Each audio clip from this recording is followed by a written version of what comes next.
Hey guys, Oh, welcome back. hello.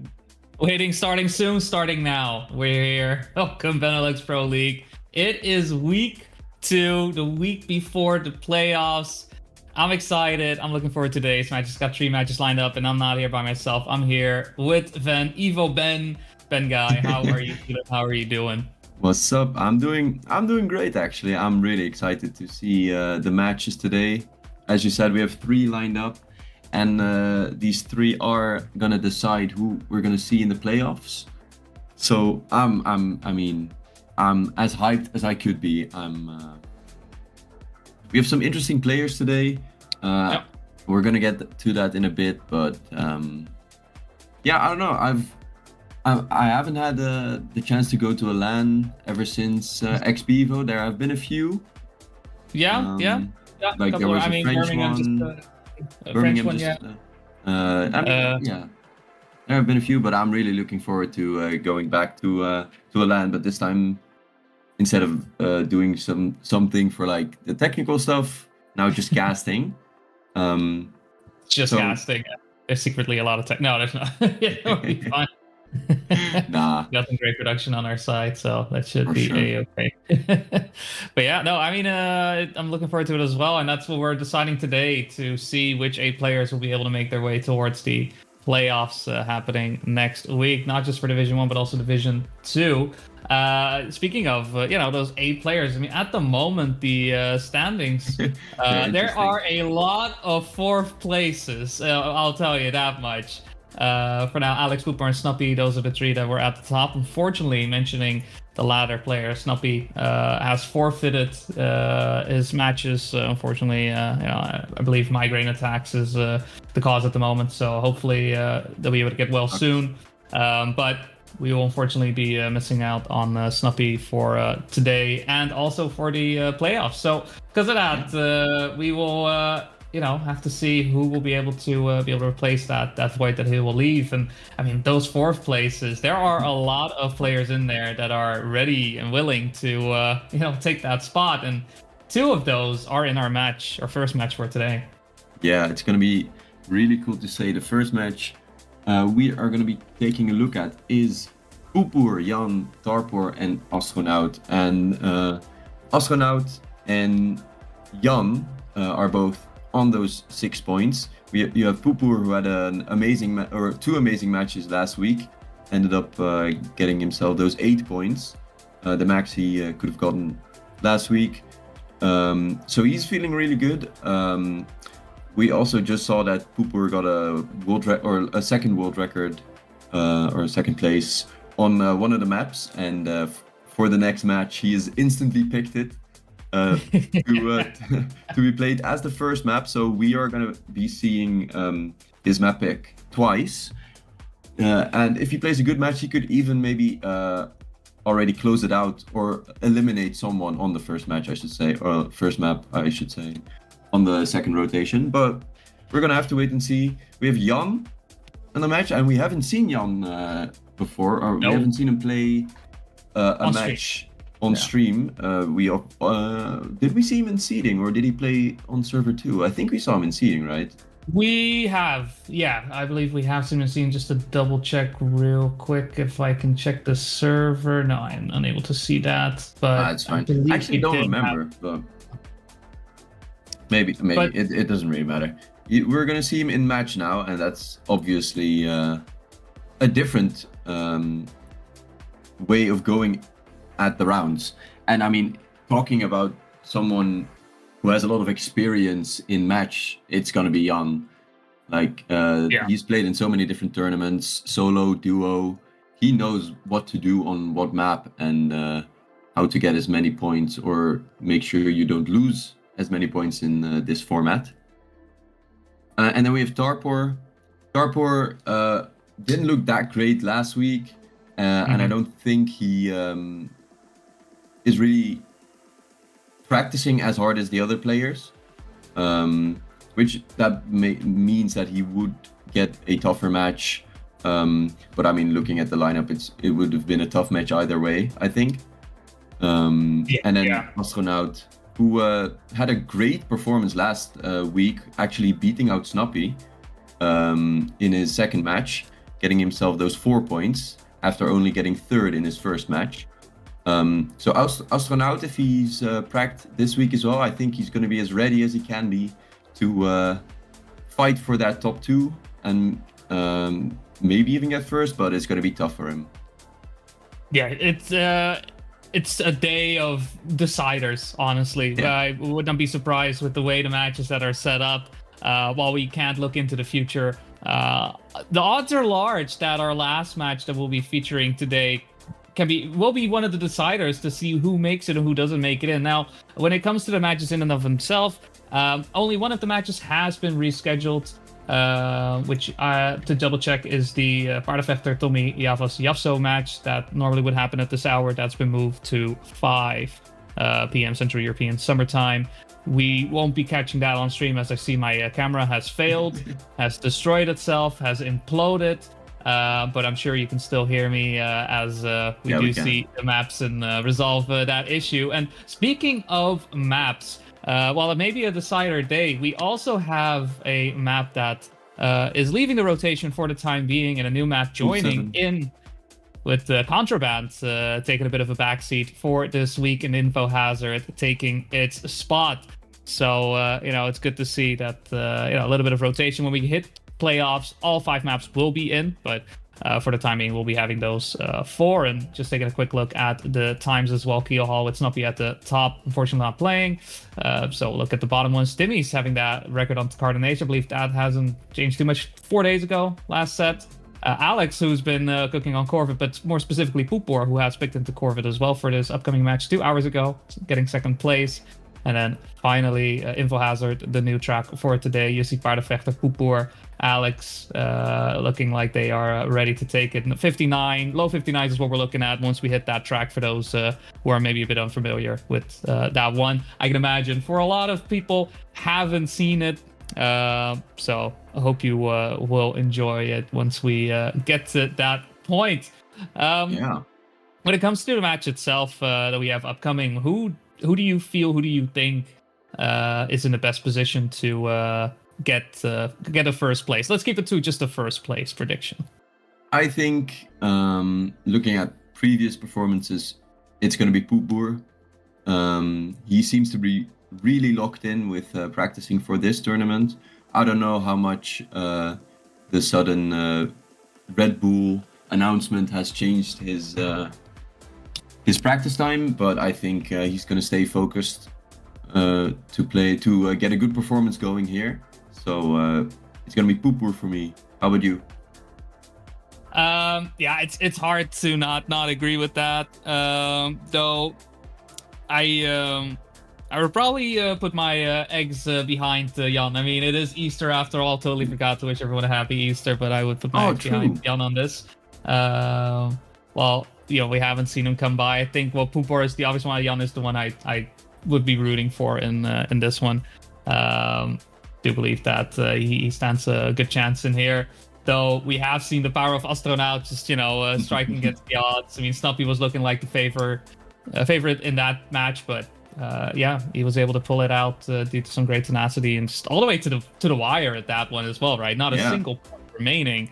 So looking forward to that. And points mentioned as well, while we had the rankings when it comes to the match in and of itself, for those just joining in who haven't caught any of the matches, and you're like, well, how are we doing this? How are we playing this? Reverse cup mode. Start off at 100. There's points as much as we don't want, and make sure you stay at the top. Don't let the life bar go down too much, and if you do end up on 0 points, you'll end up in last chance, at which point you do not want to end up in last place. Otherwise, you are eliminated from the match. First place will get 4 points in the rankings. Second place will get 3 points in the rankings. Third place will get 2 points in the rankings. And fourth place will get just the singular point. It's also why we have so many of these fourth places. A lot of players at 6 points at the moment, and we're going to break some of those ties today. And this match is just the beginning of things, with Astronaut and Jan being 2 of those tied up at 4th. Yeah, so maybe even the most important finish could be the second place if we're looking at this tied leaderboard. Let's say Poepor is looking like he's going to get first. It may be more beneficial for players to try to really lock in for second place. Maybe get that one extra point if someone is on, or if you are on that last chance, but still manage to hold on. I think that's what this format could really help, or that it could really help you with it, because you don't have to get first every round to survive. You just not have to get last. Yeah. Yeah. And if you end up in that second to last, or sometimes even a second or first, you're gonna survive, and that's really gonna help you out with maybe getting you 1 or 2 extra points. And those 1 or 2 extra points are gonna matter a lot, because as we said, because it is so tied now, it's probably gonna be as tied in the rankings if after we play these matches. And then we're gonna look at head-to-head, right? So yes, how do they perform against one another? Yeah. Yeah. Did you outperform this person in match? Yes or no? If yes, then you have a higher spot in the rankings. But looking at the match, we've just seen that the warm-up is finished, and we're gonna get into the first round on Corvid. This is Poepboer's map pick. He just got a really good time on it. It's Jan, Astronaut, Tarpor, and Poepboer all off to the races, and all with a pretty good start as well. Astronaut going for a more inside drift means that he doesn't have as much exit speed as the rest. Yeah, it's a lot of pushing. I mean, Tarpor in the mix into the no grip ice, and Tarpor picks up a lot of pace through that turn. Astronaut at the moment, the only one not able to fully keep up with everyone, but even then, pace between each of these players, look at that, very close, just a tenth of a second separating everyone. But we know how the second half can be detrimental. Poepboer going a little bit too wide, so that is an advantage for Astronaut. Tarpor having some issues on the plastic, and Jan left on his own. It went from a very close one to everybody gone. We have seen how exciting this ending can be, but I think with the gap Jan has, Astronaut fully wiping out, and Jan has all the space in the world to make it happen. A bit of an awkward landing, but still makes it across first. Poepboer on second. Astronaut clipping right before that final sector, allowing Astronaut to get in. Tarpor, Tarpor coming in 4th place, meaning minus a 10. And so this is that reverse cup mode. Jan retains 100 points, while everyone else takes a blow. 4 points off of Poepboer, 7 points off of Astronaut, and 10 off of Tarpor. Yeah, and a really important, I think the most important section of this map, besides maybe the ice, is definitely the end. Especially when there's a close round, it's just whoever risks that lower jump. It allows for so many snipes, or just steals, or just clutches, and it's really cool to see how this end dynamic works. Astronaut now with a very, very good start, same with Poepboer. Jan was close behind, didn't get the best ice slide. Now there's kind of 2 1v1s happening. It's Jan and Tarpor fighting with each other, and Poepboer and Astronaut. Unfortunately, Astronaut touches though, and also hits again, doing a little flip back. Yeah. And now it's Jan trying to see if Poepboer is slower, or if he maintains his lead. Jan with a really good penalty section though, doesn't get the best exit speed, and it's looking like that's just going to be a clean Poepboer round. A 0.4, so pretty fast. He has set a 0.2 in match already though, so we know he can be faster, and that's a good response by Poepboer with getting second in the first round. Now just not trying to leave that first place. Yeah, retaining it. Tarpor and Astronaut both tied as well at 83 points. Haven't been able to do 2 on these rounds. Unfortunately, Tarpor right there. Lincoln, you'll miss it. Apologies for the jump scares out there. I assume we needed some type of warning for random cars flying at you at your screen. Anyone watching in VR probably kind of, soiled their trousers most likely. But that's okay. That's just part of the excitement, part of the thrill. Poepoer, Jan, and Astronaut still in the mix. With Astronaut trailing just a little bit behind. Fight once again between Poepoer and Jan as their exit into the plastic is a bit sharper than Astronaut's, and Astronaut having some issues with gears, it seems like. With Jan and Poepoer, though, getting a nice exchange. Jan's finding the speed right before the final checkpoint, overtaking Poepoer into the reactor grass. And the question is, how low do you go with this jump? Poepoer slow, just a bit of a release in the air. And Jan will pick up win with a 104.4. 0.4 is looking to be the time you need to get, and it does look like Tarpor's it's some issues. We saw it at the start, right? The big flip at the checkpoint, and looks like he didn't feel like there was enough time for him to still get the finish. So that's -12 for DNFs, not the -10 we saw earlier on if you get less place. Yeah, and I mean those 2 points can add up pretty quickly. Another thing I noticed in Poepoer's run last round was that on the final penalty, he had a really good line. He went very inside, didn't hit the wall. He did lose the gear, and now I'm starting to wonder, is that in every round, or was that just, did he actually lose it and wasn't meant to lose it? So I'm gonna take a look, because if he wasn't meant to lose the gear there, that's probably why he wasn't able to catch up, because he had a really good line. But he just slowed down because of the gear. But right now, I mean, it's again Jan and Poepoer, really, really close, 200ths between the two players. It's this transition that gives you a lot of exit speed. Jan has had it pretty good. Poepoer going a bit wide, has to release. And yeah, this time around he doesn't lose the gear, so now they stay right next to each other. Jan with a beautiful... That's the division record. I mean, there we go. I mean, that's basically... I think they both drove a division record, actually, because the previous one was 288. What a round! Yeah, we're just getting the results in Eastwick Mania to get the exact time. So yeah, that was a 104.217 for Poepoer and a 104.233 for Jan.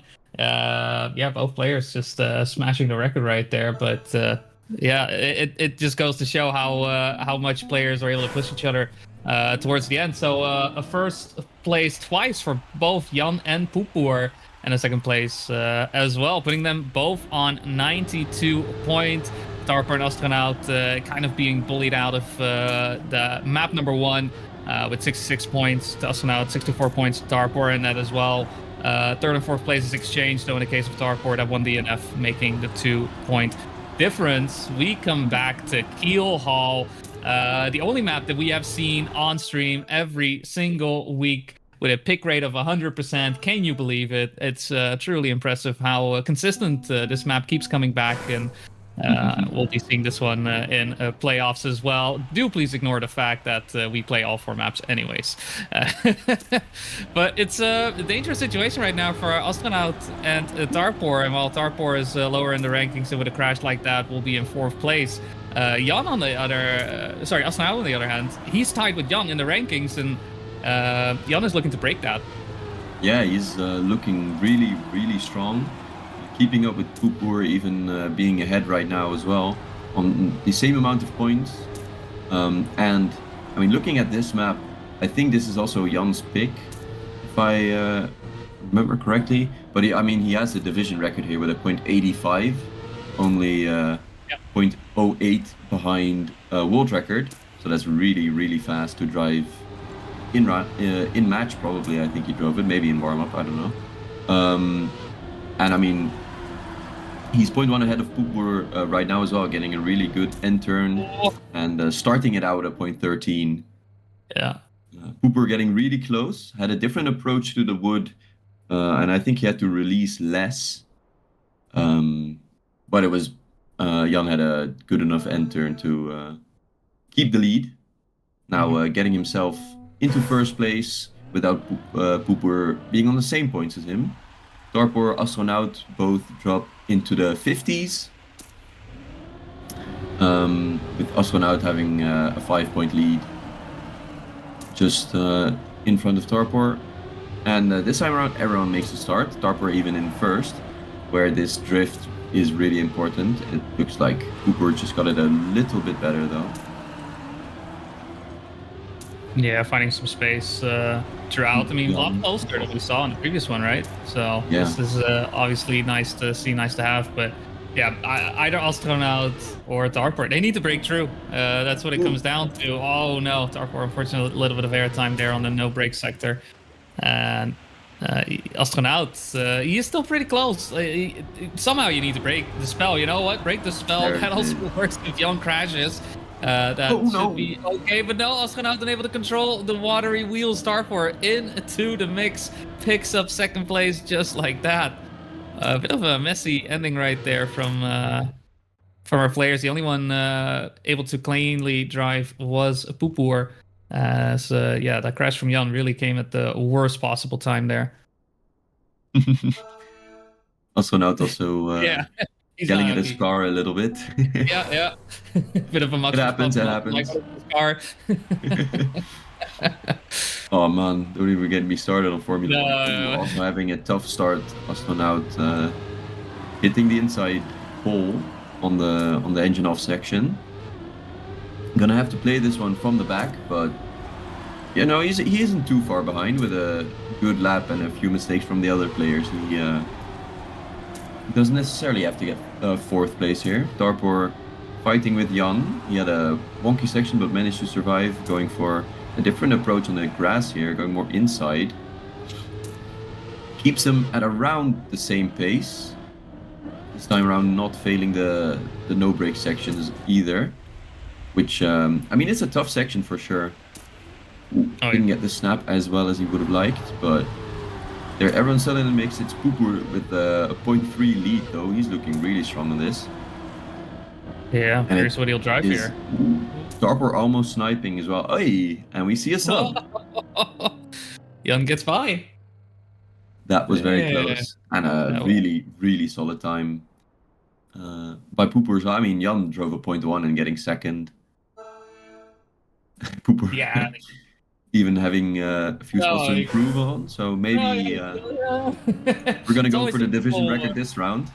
I mean, it's the people that always do amazing are the ones that realize where they need to improve, right? It's somehow it's something you see very, very often in you know, if someone is good at something, it's because they know what they're bad at, which you know, good to identify, I guess. But at the same time, I mean, come on, you're driving first place, you're 88 points, it's fine, you're doing fine. So yeah, despite this being Jan's pick and Jan having the division record, again, error on his end means that he ends up in fourth place, and we're already on round 4. So yeah, he hasn't really been able to get a lot of benefits out of this track. Pooper going a little bit wide there, doesn't hit the wall, but allows Tarpor to get a bit closer. Astronaut with a touch does fall behind, and Tarpor entering into the plastic right before, also a slight touch again. How did he survive that? He went through so hard, but oh my word, it's not enough with everyone else catching up, getting into the mix. And yeah, Pupor, he was eating good. Second place on round 5, and then first. A nice little hat trick from the good focus player, and our current number 2 in the division. He's doing great. Watching Tarpor there, I think I kept my butt clenched the entire like last half of the map. He went close to every single wall. Yeah. Just managing to just weave through, not with the fastest speed, but that was still beautiful. And as we go to Cardination, a really cool map by Snuppy. It's Jan again with the division record, having 2 of the 3 we've seen for now. But I think as we saw last week, Cooper is also like really strong on this. And I mean, looking at the warm-up as well, they were like side to side, just driving at the same pace. So this is going to be a very cool battle to see again. It's a 58 world record by Timmy, so we might get to see the first sub this match. Who knows? It's definitely a very tough map to go for the sub for, I would assume, because there's so many transitions. But, you know, if there's ever going to be players to do it, it's going to be Poopy and Jan. Poopy and Jan. There you go. I mean, yeah, it's they are pushing each other quite hard. Jan was MIA for a couple of the rounds in keel halt just now, but this time he is no slouch and he is out at the front. Tarpor trailing behind on the duo. This is Tarpor's map pick as well, and for the time being, yeah, lurking behind in third. Really finding a place to get into the mix, and with that turn as well, Jan and Pooper just being a slight more efficient. Does mean that it's the duo at the front, and Pooper will be able to get 4 in a row. He is in the lead. Jan not trying to do anything cheeky right there, but does manage to get by due to Pooper's awkward finish. He tapped it. He jumped into the finish. Nee joh, spring zo tegen de finish aan. Yeah. But yeah, that's Pooper losing 4 points right there. Jan retaining the 71. And yeah, it's such a two-way fight happening right now between Jan and Pooper, as Tarpor and Astronaut 26 points, 28 points. It's not just a gap. There's the Grand Canyon between these 4 players. Yeah, it's definitely a two battle match. I'll call it. Even though, I mean, Tarpor has made some mistakes, Astronaut has also made them, which ended up kind of leaving them to fight against each other. And it's looking like it's going to happen this round again.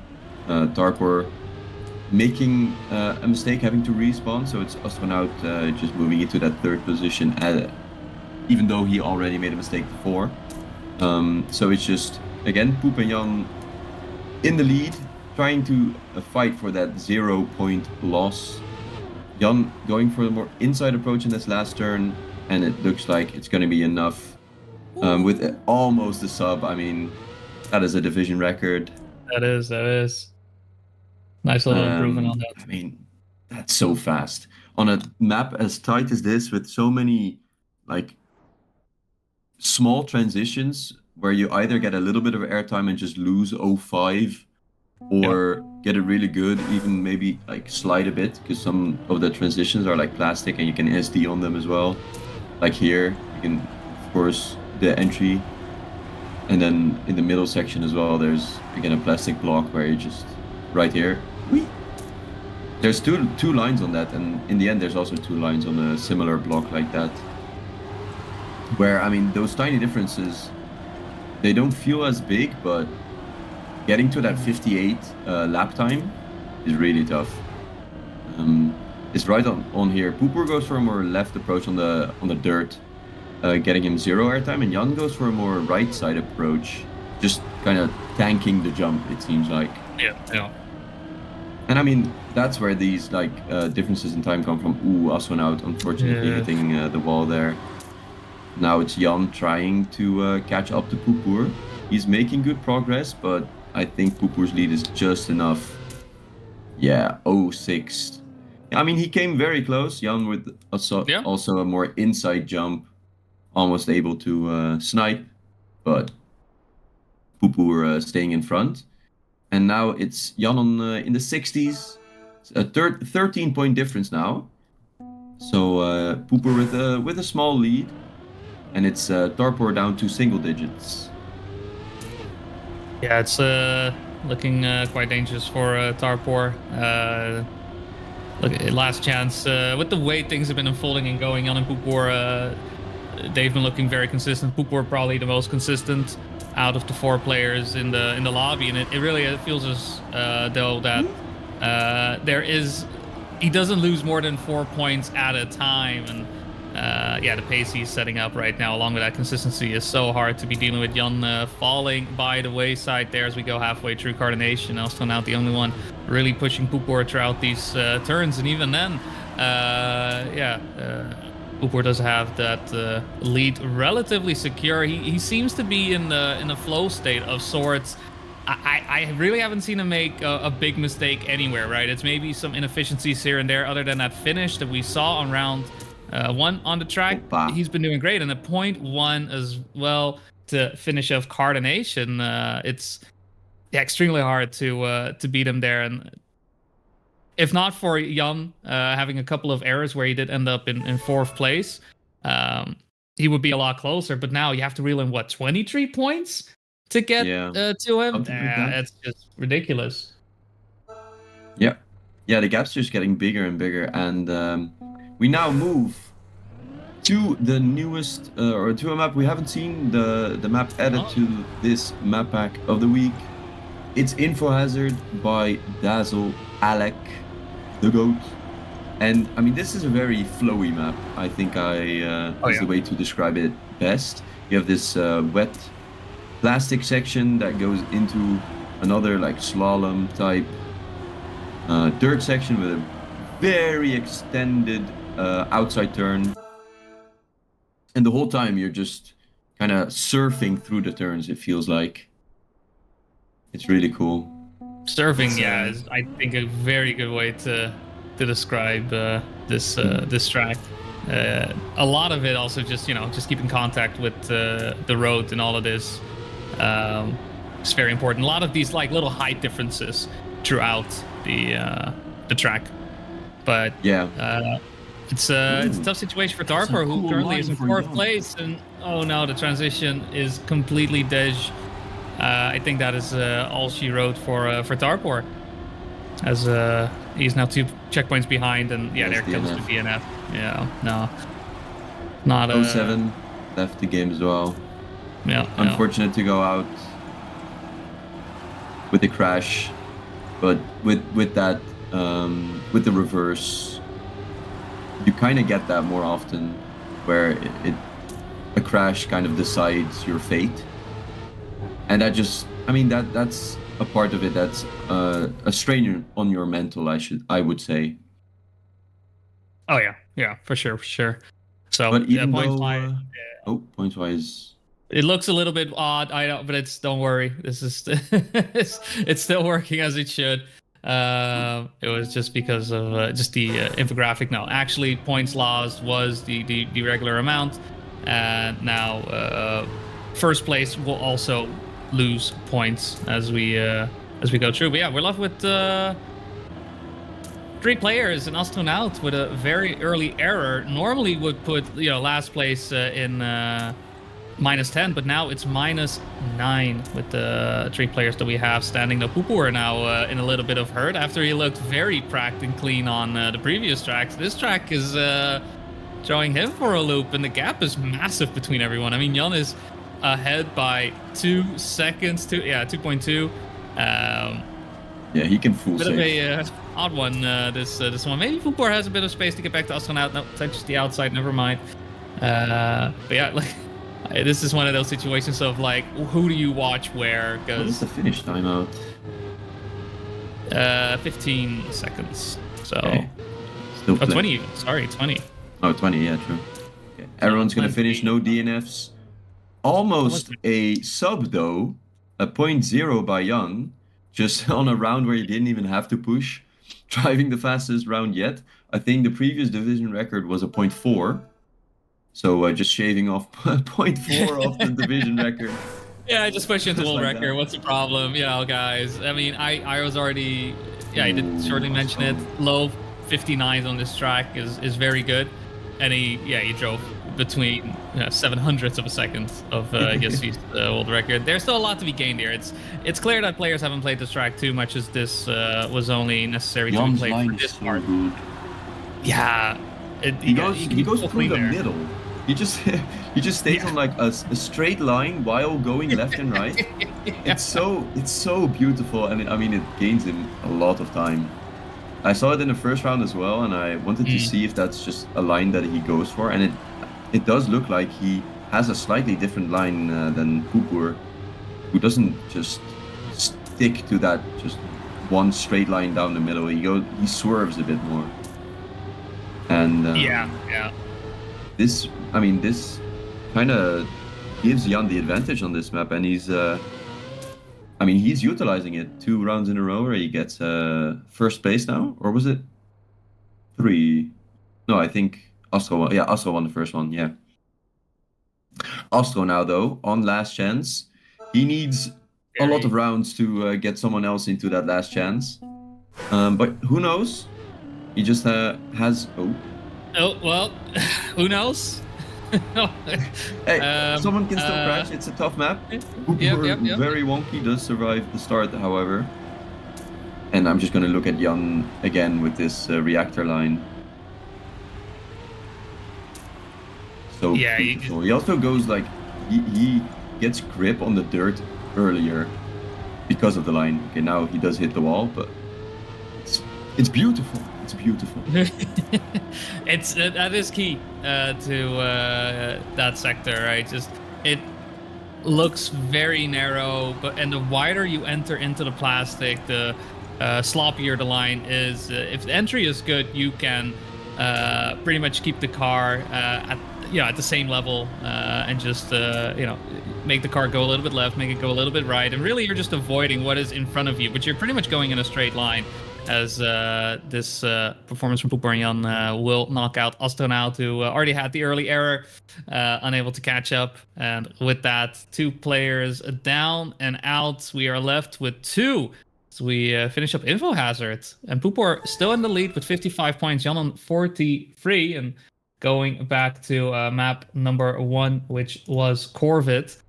This is going to be a long 1v1. As both players still have quite a lot of points. Yeah, I mean, when the match started, I was talking about Pooper maybe able to eliminate someone on this first map pick the second time around. Well, we've come back to this map and 2 people have been eliminated already. And I don't, no, it's not even possible to eliminate someone on this rotation now. No. So for Pooper, it's now just, okay, I have this 12-point lead. Let's just extend it. Let's make it as big as I can. I mean, even getting first now loses you 4 points, but that's still 4 less points than second place. Yeah.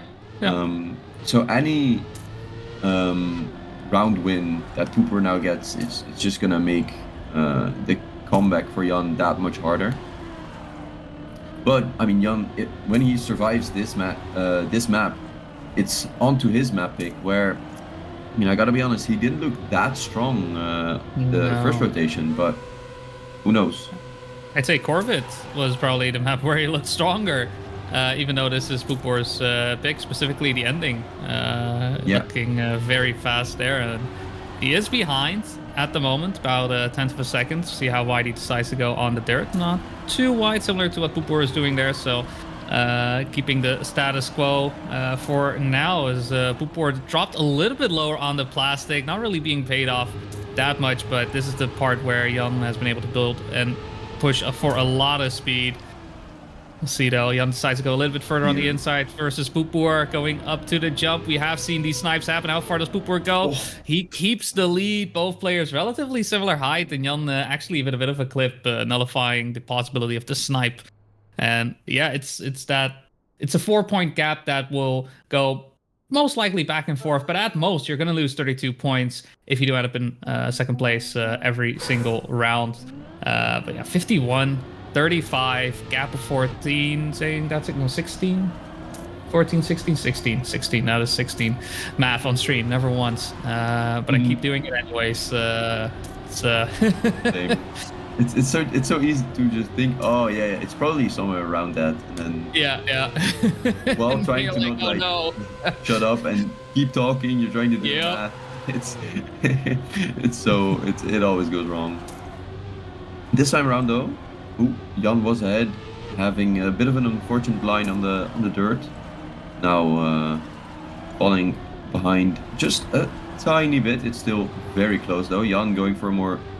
Going for a different line there. That definitely unfortunately got too much airtime and an awkward gear here as well, and giving him quite the time to catch up on, but it's not going to be enough. Yeah, it's going to be decided in this last jump. Jan full risking it. I respect it, but Pooper had a solid jump and managed to get another round win. Which means that the gap's now 20 points. Oof.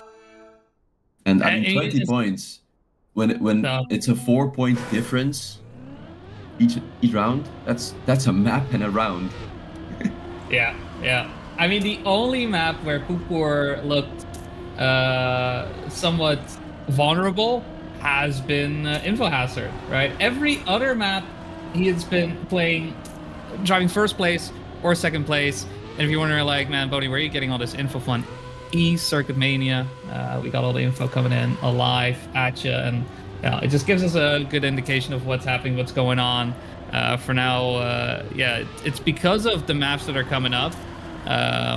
First rotation would give us the impression, the idea that Pupor is the faster of the two. We see it in the points reflected as well. And yeah, for Jan, this is a bit of an uphill battle. At some point, he's going to be in a position where he will be in last chance. And even if he were to get first place, it's going to take a couple rounds for him to get a fighting chance at Pupor's first place. This round, though, looks gorgeous from his end. Once again, goes quite low, but clips. And Pupor so close with the overtake. Jan barely holding on.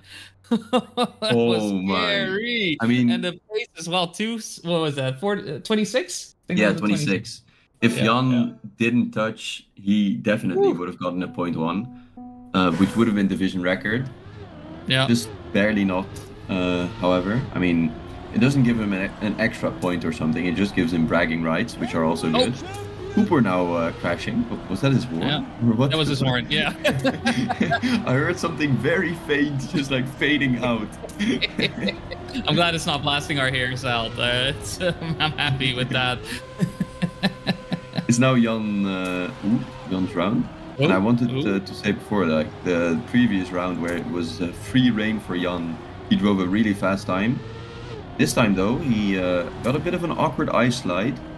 So now he has to wonder how close is Pooper getting. And I mean, he's only 0.4 away. So it's still, you still have to drive a good round. And I mean, it's again, it's going to be decided in this end. Pooper setting up wide, trying to get a lot of speed into the final section. He doesn't want to lose the gear here, and he doesn't. And now it's all about the last jump. But Jan gets it very, very nicely. Holding on to the first place and trying to do as much damage to the points as he can. Yeah, gap now shrunk down to 12 after 2 first places from Jan, and Jan getting very close to that division record. We'll be moving on to our second track of our rotation, Keel Hall back in the fold, and this was Jan's pick. He does have the division record here, but we didn't see the performance that we expected that would fit that pick. Just to look at the stats real quick. Jan, round 5, 0 points lost, getting that first place. Round 6 coming in 4th, round 7 coming in 2nd, and round 8 coming in 3rd. So he managed to get every single position during our last run through Keel Hall. And when I look at Poopoor, that's the 2nd place, and then first. So, you know, there's something to think about and keep an eye on.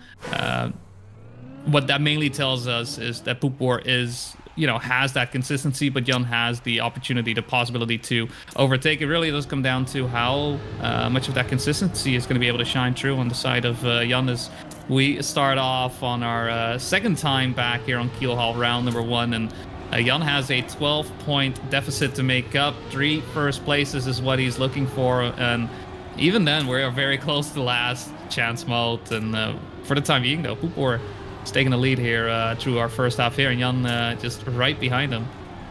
Yeah, now even saying hello. It's Poopoor with a more inside approach to the engine or the no-brake section, which ends up getting him a little bit more speed going into this water snap, which, I mean, they both get very, very good. Jan with a more inside approach here, which means that he can go onto the tarmac faster. And I mean, they're just 0.3 behind, I can't even speak. It's a 0.1 for the both of them, and it's 200ths between the two players. What a round. I mean, as Poopoor losing out with like a 0.13, I think it was, or a 0.15. I mean, that's crazy. Yeah, that was a point 15. Yeah, 1 on yeah. 5-8. Really, we're talking about minuscule amounts of differences, and yeah, it was in Jan's ending that he was able to make up the difference this time around. Though, going over the reactor plastic, it is Jan who gets a suboptimal line, allowing Poepoer to get ahead by 0.2 of a second. And I mean, Kielhall, where we were initially talking about info hazard being a bit of a surfing track, I think this one is more of the low pace. Remember a time when there were gears other than 4.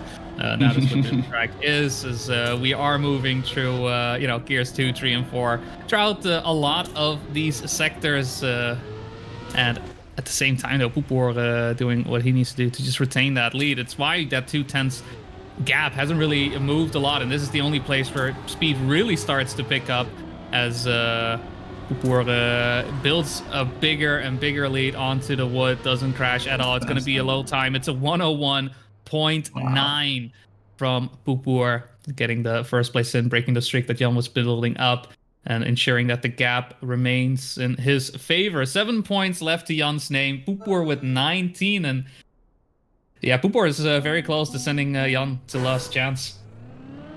Yeah, he might be able to do it on this map. I mean, wait, he is going to be able to do it on this map. That's actually a guarantee. It's just going to be... Yeah. Is it going to be in 1 or 2 rounds? And I mean, if it's in 1 round, then he might even be able to close the match on Kielhall. I mean, for now, it's looking very, very good for him. He also has at least 3 rounds of no last chance for himself. Could be more, but that all, of course, depends on how many first places he gets. For now, though, it's Jan moving into first for a bit, and we're with a bit of airtime. Doesn't lose that much speed, actually. No, I'm very well. I'm interested in how that works, and it actually makes this end going to be very close. It's Jan with a really solid line. Poepoer with a bit more speed, though, so he's able to say hello again, but it is Jan just barely holding on. Closing it out with a 0.2 as well, which means that it's going to be 11 points to 3. Jan going to be last chance after this round. Yeah. Best situation is to deal that blow, get that first place in, so that way it is only 2 rounds that he then has to get first place in a row instead of possibly... well, no, does it really matter too much? No, it's just 2. It's regardless of what he does, of what happens right now. For Jan, this is a freebie. It doesn't matter what he does. It doesn't matter at all. Because, yes, technically, if Poepoer gets first place, it's -4, but that still puts him on 7, and Jan needs to win regardless once he hits last chance. Oh, yeah. That's so it doesn't matter. It doesn't matter right now. This is just a mental reset round. Yeah, I mean, you gotta do some quick maths to realize that. Right? So I don't know if the players... Hopefully the pit told Jan right. It's very important. Have that here in your like, hey, don't worry, just drive it out. Put a bit of mental pressure, build up the stack on Poepoer, and just drive a clean time to bring it home on our 3rd map that we coming up with just a little bit, Hard Nation. And 102.1 from Jan to put his final statement here on Kielhall. Last chance was guaranteed, but deals the -8 to Poepoer.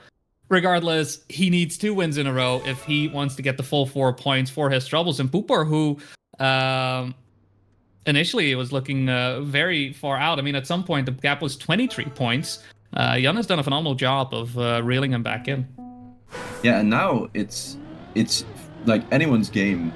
It's either Jan survives 2 rounds, or Poepoer survives 1, and I mean that's anyone's game. And I mean on this map as well, I think the previous division record was by Jan.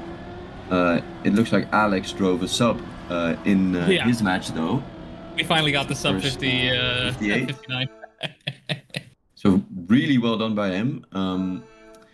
I think Jan was on sub pace on 1 round in the previous rotation, but either crashed or just slowed down a little bit. So we're gonna see what happens. This is our last map of the match. Pupur versus Jan. Jan on the last chance. Pupur with 3 points. Just has to win once. Let's see who is gonna do it. It's Pupur with the lead, but Jan very close behind. Yeah, looking for some space. For the time being, no real changes happening. This sector is where some errors can occur. Jan cleanly through, a bit cleaner than Pupur actually, and both players taking a similar and throughout that uphill reactor. We'll see how far players push outwards on here. Pupur finds quite a lot of speed and takes back first place, and with Jan pushing, his line is fully compromised. He's unable to recover. He is out of the running, and Pupur, all he has to do, roll out the red carpet for our good focus player with a 58.919. What a way to close things out. Not just first place, but a division record to cap things off. Man is eating good. Found all the eggs, put them in his basket, and is going to walk home at 4 points. God damn. That is. I mean, that's a way to say thank you. Yeah. Yeah, he got all the milk chocolate eggs, right? All the pure chocolate ones he left to everyone else. You know how it is. You can't just. But great stuff from Pupur. Jan did manage to make up the gap, but unfortunately unable to do what he needed to do. As I see my video ninja crash once more. Apologies for that. My face will be back in just a little bit, but. I'm so alone. Yeah, don't worry. The voice in your head will be returning. There you go. There I am once more. But yeah, no, Pupur throughout, honestly, most of the match was looking unstoppable. At no point did it really feel like he was in danger up until Info Hazard. That is the first section of the match where it was like, okay, this is a bit tricky. This is not necessarily a situation you want to find yourself in. But fortunately for him, because of the lead being built up as much as he did, those 4 rounds didn't really make that much of an impact per se. And yeah, sure, Jan did a phenomenal job when we get back to Corvid, but yeah, just wasn't quite enough. And following Keelhaul into coordination, that one single mistake, it puts a lot of pressure on Jan, and I mean, that's what Pupur, his advantage comes in. He had built up that lead so much that even with all that damage done, he still is able to pick up first place. Yeah, I mean, great performance. And that means that if we're looking at the leaderboard now, we see that Pupur and Alex, I mean, they both won their match again. So they're still tied for first. Hey. Timmy's now moving into 3rd place because he also won his match. Yeah, congrats, Timmy's. It's Jussi and Jan both getting 2nd place, so now moving into a shared 4th. On 9, Mitra as well, also getting a 2nd place. And now still it's a 3-way tie for 4th instead of a 6-way tie that it was before. And then you have Dani and Astronaut on the shared 7th place, which means that for now, from Astronaut and up, we would see the players go to the LAN. But as you see, Paardenvechter hasn't played his match 3 yet. And so has Tommy. But I mean, Tommy would have to win to tie Astronaut for match 3. But I think we're going to see Paard move into that top 8 still for sure. Yeah, I'm inclined to agree on that. His match isn't until 5 to resolve that imbalance, so we won't be able to catch it on a stream. But I do believe that is something players that are around 6, 7, 8 positions will have to take into account that Paardenvechter may well come in and push them down to no. I see that. No, that's why I said the 8. That's why I said the 8. Hello. Can we come on, man? Can we kick this guy or like? We just come on. We'll have to look into that, but you know what? That's something we can resolve during the break, as we will get ready for our second match for today, which will include one of those players we mentioned early on. It's Alex, Jan, Paardenvechter, and Pedro Buddy for our second match. Don't go too far away. Match will be starting at 3 p.m. So just 10 minutes from now, we'll be regaling you once again with our beautiful faces and voices, and hopefully y'all gorgeous persons and peoples out there will be back here on this first day of Easter. See you guys in a little. We are live, exactly. See, so that's how it works. Yeah. So this is where you improvise, right? So welcome to the podcast. Whoa, we're back. Podcast where we come up with any and all things. So these are the things that happen before we actually go live. No, it's a nice behind the scenes situation, right, Fen? Yeah, I mean, we're just talking about anything. Sometimes we're talking about the matches. Sometimes we're talking about a different game or the weather. Usually, nice weather. Yeah. I mean, kind of cloudy right now. Yeah, it's pretty windy as well. I think I see an egg over there. Not very well hidden. Yeah. How about you? Yeah, you found one? Oh. I mean, I was at my grandparents this morning. Oh, nice. Having a nice breakfast. We looked. I mean, there were a few eggs hidden in the garden. In the garden, and it was fun. It was with my my niece and my nephew. They're both very. I mean, they're quite young still, so they're very cute to look at and talk with, and Tyrol is still open. Yeah.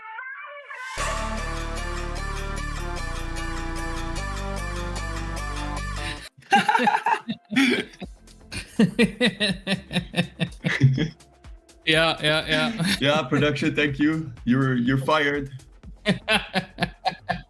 On to next week. Bye bye. No. But what is okay? I guess we should talk about Trackmania. I guess. What is Trackmania even? Why are we here? I mean, it all started in 2007. I don't know when the first Trackmania game released. Actually, it wasn't 2007, but yeah. Of course not. But I'm just saying. No. We have a great match upcoming. Yeah, it's gonna be Alex, Jan, Paardenvechter, and Pedro Buddy. 3 decent players and Pedro Buddy. Gonna fight it out for those 4 points. I have my full. That was meant to be like a compliment, by the way. No, exactly. I got the Pedro shirt right below here. Like that's what I'm waiting for. The moment he wins, it's just this shirt's going off, and it's like just a tattoo of him on my chest. My goat. Clear. Yeah. And you gotta show your support in some way, right? And I feel like that is the least you could do, honestly. All right. Yeah. Taking a look at the order of the maps, it's going to be Info Hazard first, then Q Hall, Cardination, and Corvid as the 4th map. Alex picked Info Hazard, which we're going to start on. We've seen it in the previous round as well, or in the previous match, where we talked about it being very flowy. And it really, we saw Jan with that cool line on the plastic, and I hope we're going to see it again in this match. Maybe we see Alex and Paardenvechter use it as well. Maybe they have their own fast lines. We're going to have to wait and see, because the warm-up has just finished, and we're going to get into the first round. Take it away. Yeah. Boom. Yes. Reverse cup mode, just to reiterate, we start off at 100, do not end up at the 0 points. That means last chance, and you, my friend, will be eliminated. Info Hazard, the new map for our rotation here in week 2 of the Benelux Pro League. And yeah, we can already see how straight and narrow our players are able to go through that wet plastic reactor sector. Jan and Paardenvechter coming out on top, and Alex, who has picked into Info Hazard, not the cleanest through Pedro Buddy at the moment, finding himself on P3, duking it out with Alex for not dropping down into P4. But despite that bit of carnage happening of these players just slipping, sliding, wheelsy-wideies their way through, Jan is still firmly in the lead. You can see how well he seems like almost glued to the track through some of these downhills, and yeah, it's just paying off for him, where we already saw early on in a round where everybody kind of fell by the wayside. Jan driving a 59.098. This is a bit slow for his time of 0.4, but I mean, honestly, a point for on a track like this where if you are not in the flow of things, it's so easy to compromise your line. He seems very comfortable here.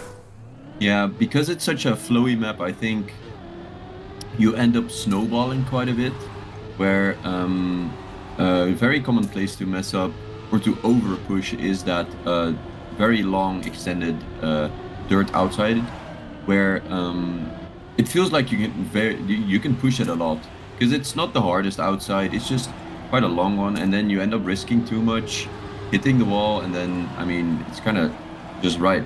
But what happened with Jan right now? Yeah. You just lose a lot of time, and then there's quite a faster section after it as well, where up until here on the grass you just keep losing speed. So that's why just with that little touch is now a 0.5 of the difference between top 2 and Jan. Pedro Buddy made a few mistakes, so he's in 4th place. But up in the top, it's Paardenvechter trying to snipe Alex, and he's almost able to do it. 13 thousandths between the two players. Alex holding on to his 1st place, now getting that -0 and kind of evening out the points yet again.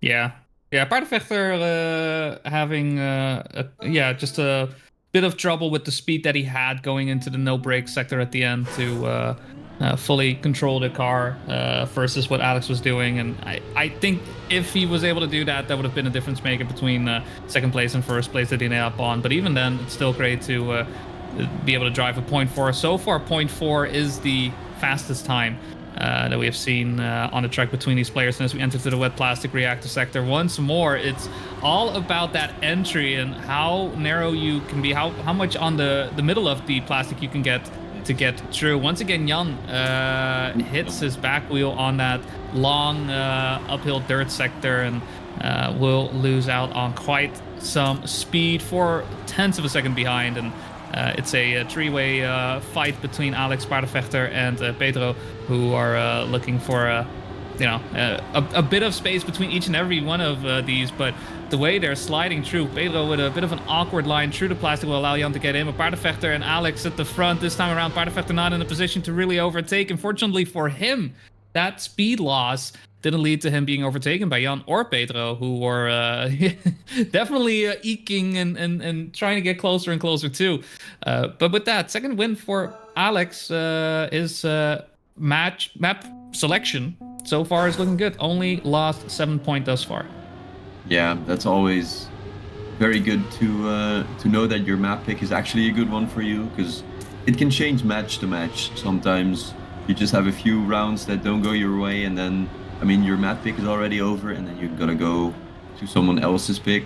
And I mean, for now it's looking really good. He's still on 93. I think he got 3rd once, 2 wins after. It's Paard and Jan on 88 and 86 respectively. They are still very close, but getting that lead is always nice. And I mean, for now it's Alex still in 1st. It's Jan made a tiny mistake in 4th, Pedro in 3rd, just lurking, seeing what the others do, getting a little bit of airtime on the plastic here again, getting Jan that third place. It's still very close between the two. Maybe Pedro can even snipe. Ooh, 0-2. And a very, very nice time by Alex. Driving a 0.1, just a 10th behind division record, but still the 1st place, and that's the very most important thing. I mean, getting 3 round wins, I mean, that's very, very, very good. Getting 2 was already super solid, and then the 3rd one just has a little cherry on top, or a very big cherry on top, I would say. There was a cake on top of his cake. That's how nice that was. A second cake. Yeah. Yeah, he got a second cake. He's having cake and eating it too. No, he just has 2 cakes. That's wow. Just how it is. Yeah. I mean, the most notable thing I would say in there was the error on Jan. It was the same one on rounds 2, 3, and 4. The outside dirt turn hitting the wheel at the apex, right? And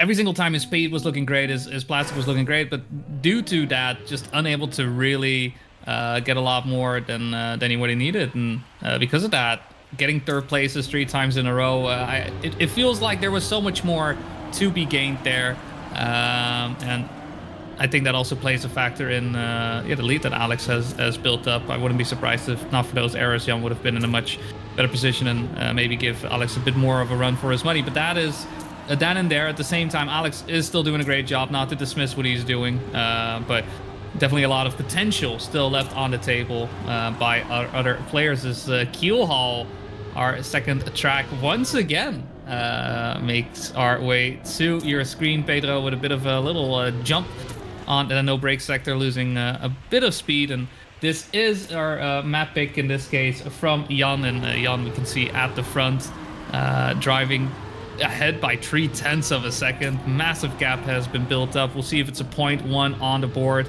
The way he is driving definitely looks close, but not quite. A 102.023. Still a very, very great time to be driving those 101s. I mean, I feel a little bit spoiled looking for those. That, you know, you kind of put away a 0.0. But even then, it's enough for him to get first place. He stays on 79 points. Paardenvechter goes past him now on 77, but Alex still in the lead on 89. Yeah, 0.0 is extremely fast on this map.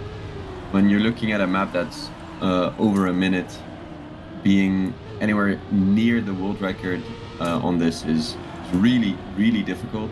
Like, especially on that end, it's all about the speed you have and then the line you take. How inside can you go on that wet plastic?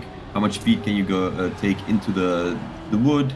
And it kind of snowballs all just from that last entry, or the exit of this water turn right here. And it's again Jan in the lead, 0.25 to 3 ahead, getting a really good first apex. Second apex he hits as well, getting the full grip on the tarmac, and then just a good whip turn after it as well. What a touch! Wow, 79. What is that time, Jan? Dude, I mean, I guess we weren't spoiled with the 0.0. We were not. Jesus. What a time. Okay. Jan now saying, hello, this is what I can do. Please keep up with me. Otherwise, I am going to be in first place. Holy moly. Yeah. Dang. Not even AI generated that. That was all coming from him straight. We didn't make up a single word of that. Not even a... Like, so close to that world record of Snuppy, the 0.77, and Jan just driving a 0.79 in rounds. That is absolutely ridiculous to watch. And usually, driving a great time that leads into driving a not so great time. But he is in the mix once again. Paardenvechter and Alex also there to, bring some fisticuffs to the table. I mean, we've seen Paardenvechter. Those gloves are, I don't think they're red because of how we bought them, all right? I think those were a different color before he got into the ring. And, fortunate toucher from Jan, but Alex now having some issues as well, entering into the water. Paardenvechter having a great opportunity to get a first place in this situation, as Jan and Alex simply too far away to really impact. Takes some space on the wood. 102.1. Great time being driven there from Paardenvechter and getting a first place out of it. And Alex being dealt a bit more damage. That's -7 now, going the way of Alex. Unfortunately, Pedro, buddy, the -10. It's not going too well. This is a very, very tough lobby for him. As Alex, Jan, and Paardenvechter definitely look ready to fight. Yeah, and they're also all looking to be right around the same pace as one another. Usually what we've seen happen is kind of the 2v2s that form in this match, or in these matches. Here it definitely looks like it's going to be a fight for even just third place, second place, and then first as well. And it can go to either one of the top 3. It just all depends on the maps and how well the players are ready for them. And I mean, even though the points don't really show it, Pedro buddy has been able to keep up with these players, unfortunately, it's just the amount of mistakes that are getting him these point losses.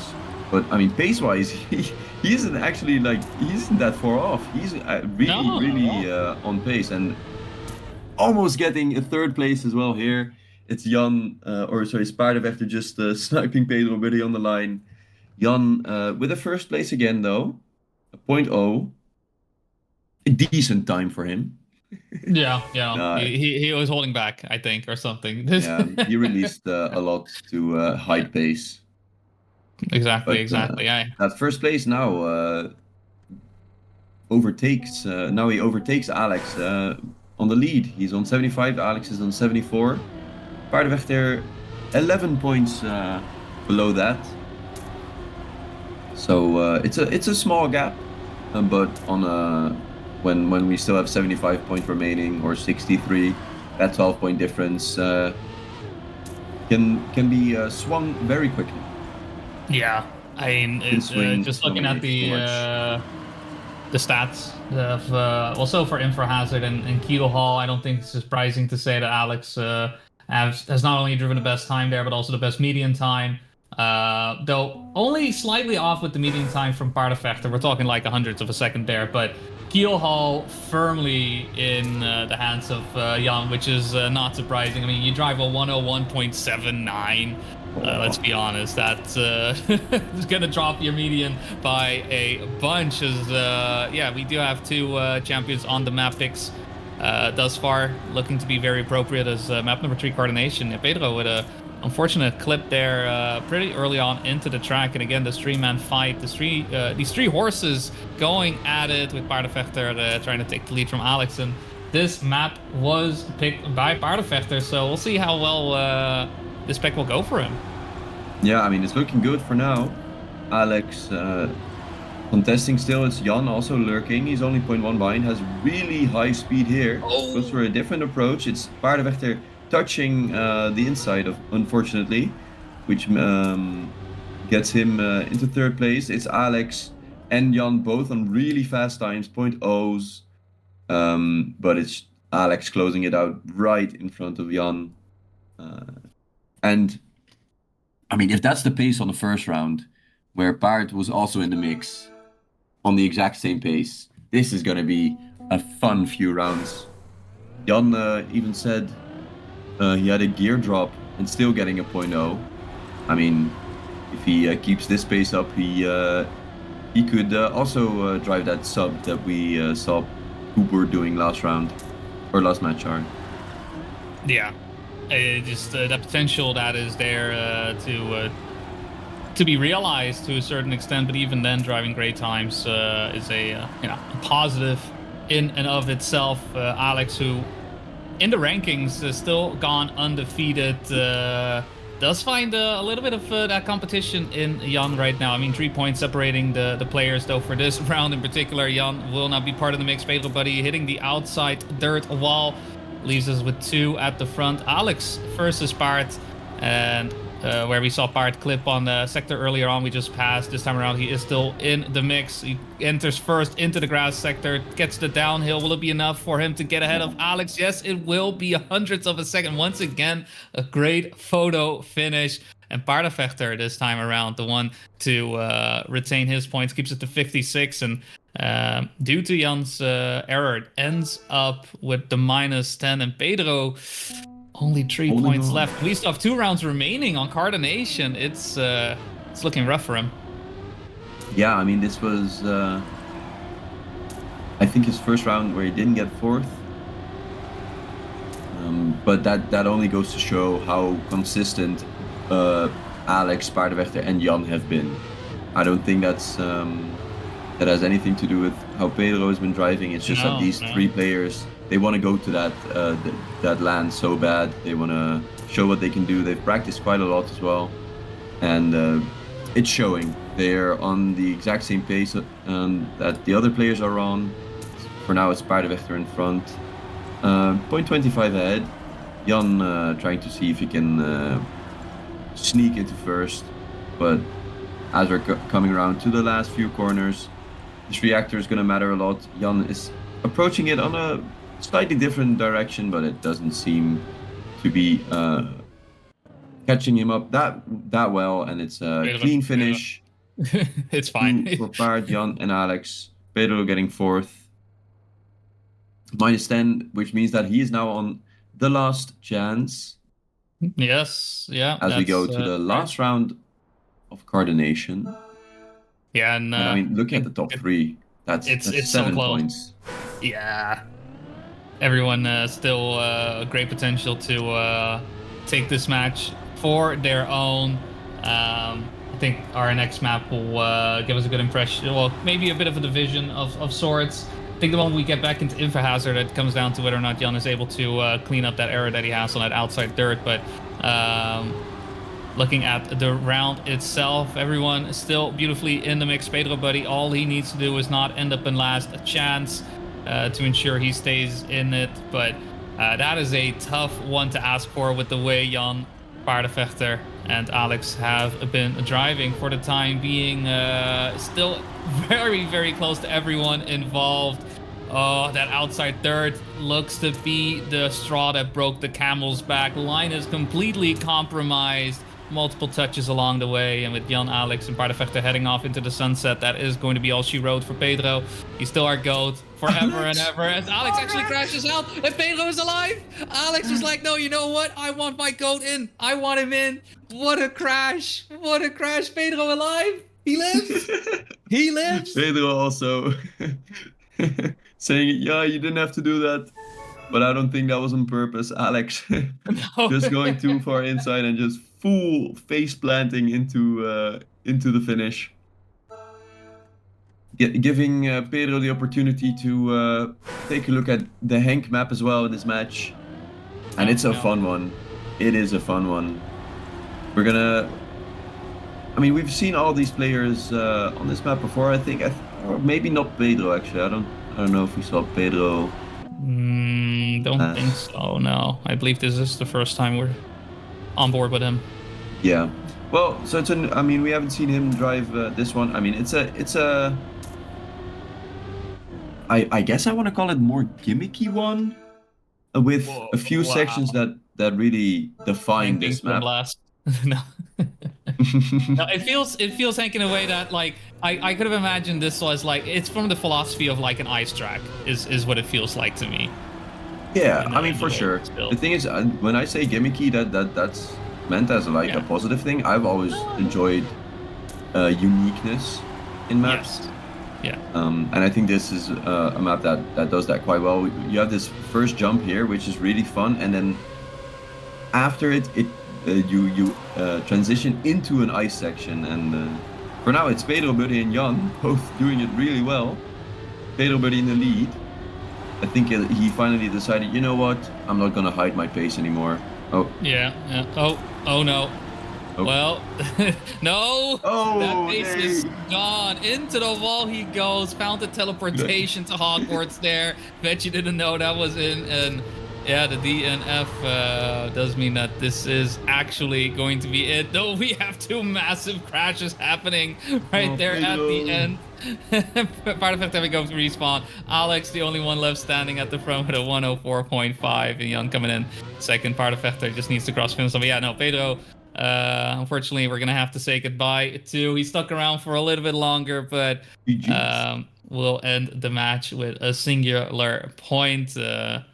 While this, will definitely mean looking at the rankings, we won't see him in the playoffs. Hopefully we will see him at the LAN. And just to quickly mention the LAN, you can still get your tickets to come and join the LAN. Be there or be a square. You don't want to be a vierkantje. Come on, be a frikandelbroodje. Join us there and just be one of those cool kids out as we start off with a big crash there from Paardenvechter. Yeah, he had a little 1-2 with the, I think it was the CP triangle, and then just wheeling into the wall. So he's going to be a few seconds behind. It's Jan with the best start yet again. But Alex's mid-section and the final section of this map have been super, super good. So let's see if he can do that once again. It's the outside turn where Jan had a few problems. I think he also knows that he just has to drive that a little bit safer, which he did do this round.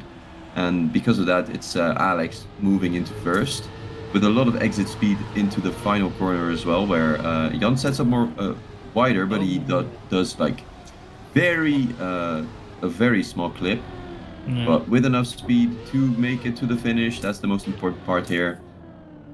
Alex, another round win. I think, yeah. No, or did Jan win last round? I think it was Alex.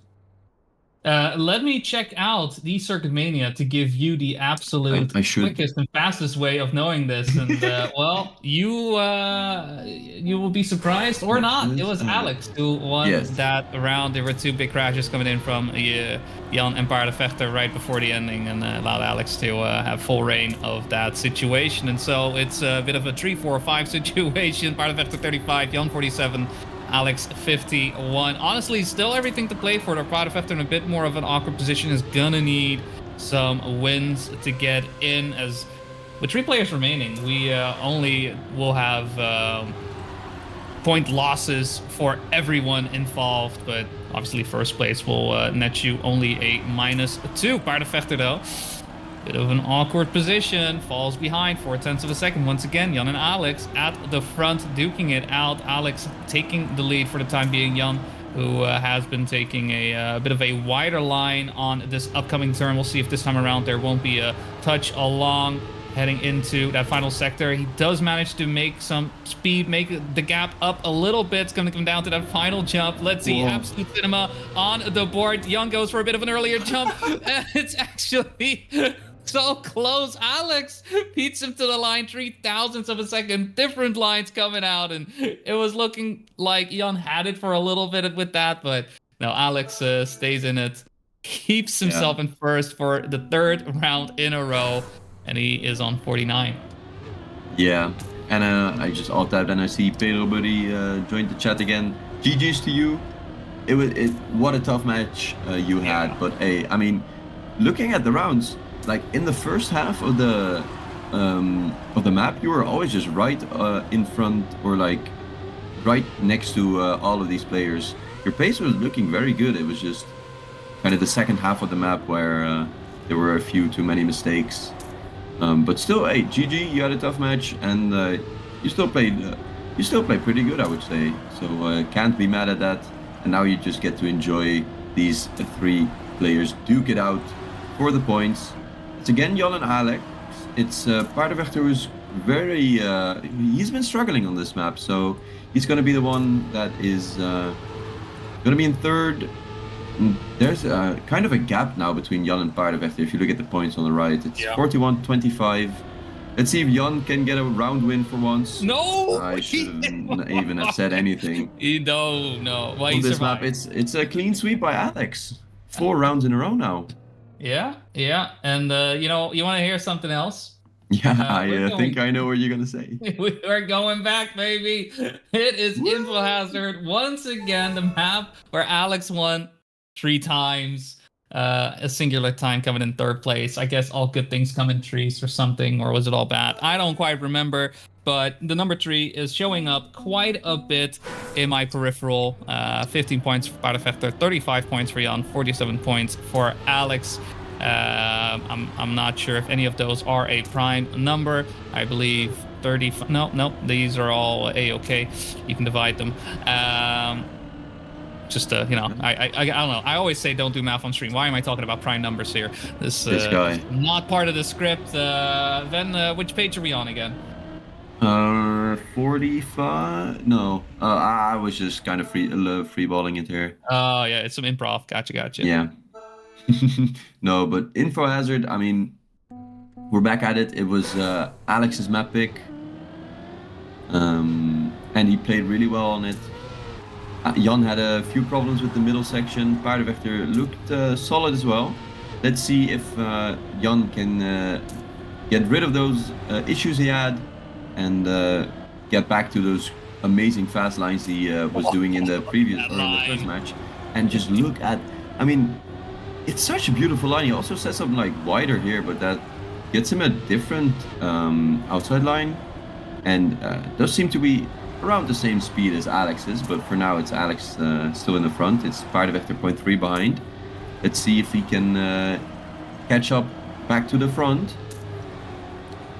His dirt section is as good as the other players. It's actually Jan contesting Alex again, who are both right next to each other right now.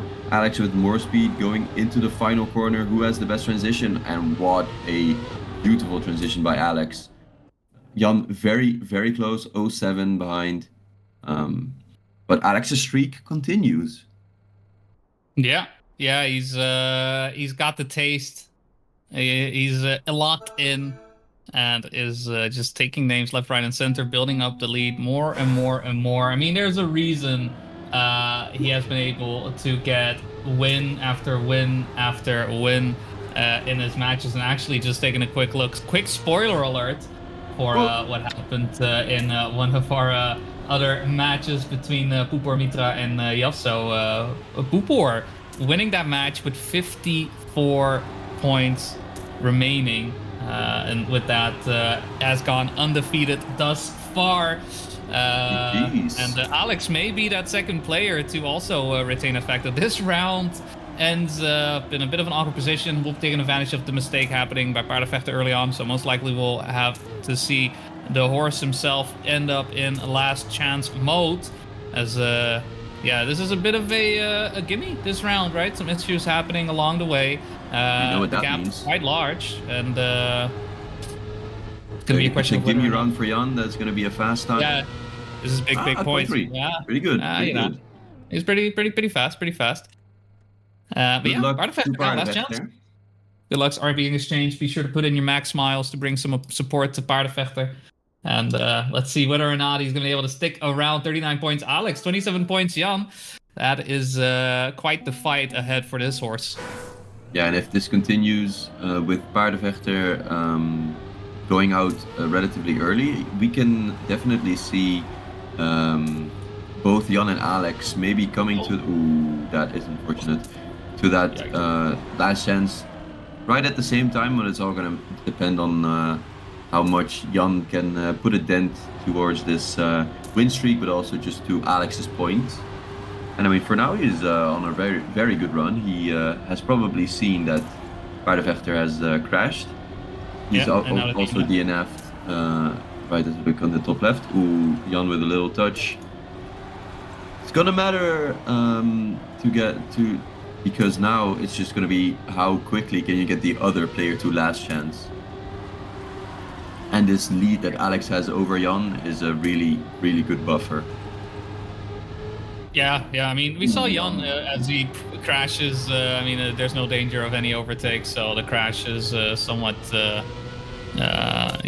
regardless of whatever could happen. The gap is still 4, so that also doesn't really play a factor. But yeah, Jan, this was the exact same situation he found himself in our previous match, where it was Pupor who was the one he was trying to catch up to, and now Alex the one to try and wrestle away from this position gap of 16 points. Very similar to what we had in the previous match. Now that I'm thinking about it. I'm having some deja vu moments here. Yeah. But it's really Jan, if he can clean up those issues that he's been having. It's just been slight touches here and there, because his pace on this track is amazing. Yeah, he is so fast. He does end up saving this outside turn like quite a lot. I think he realized his mistake, and he's just trying to not push that section too much, even especially in this round where you're already ahead, right? You don't have to over push an outside turn where you can easily just be more on the inside and get almost like as much speed as a full risk goes. Alex with a really good line here in his end. Can he catch up to Jan? He is on a bit higher speed, but it's barely not enough. Both also instantly pressing the DNF button after finishing, not giving us any time to think about the times. No. They want to go to Kiel Hall, and that's where they're going to go. This is Jan's map pick, if I remember correctly. This is Jan's map pick, and technically... What a deja vu moment.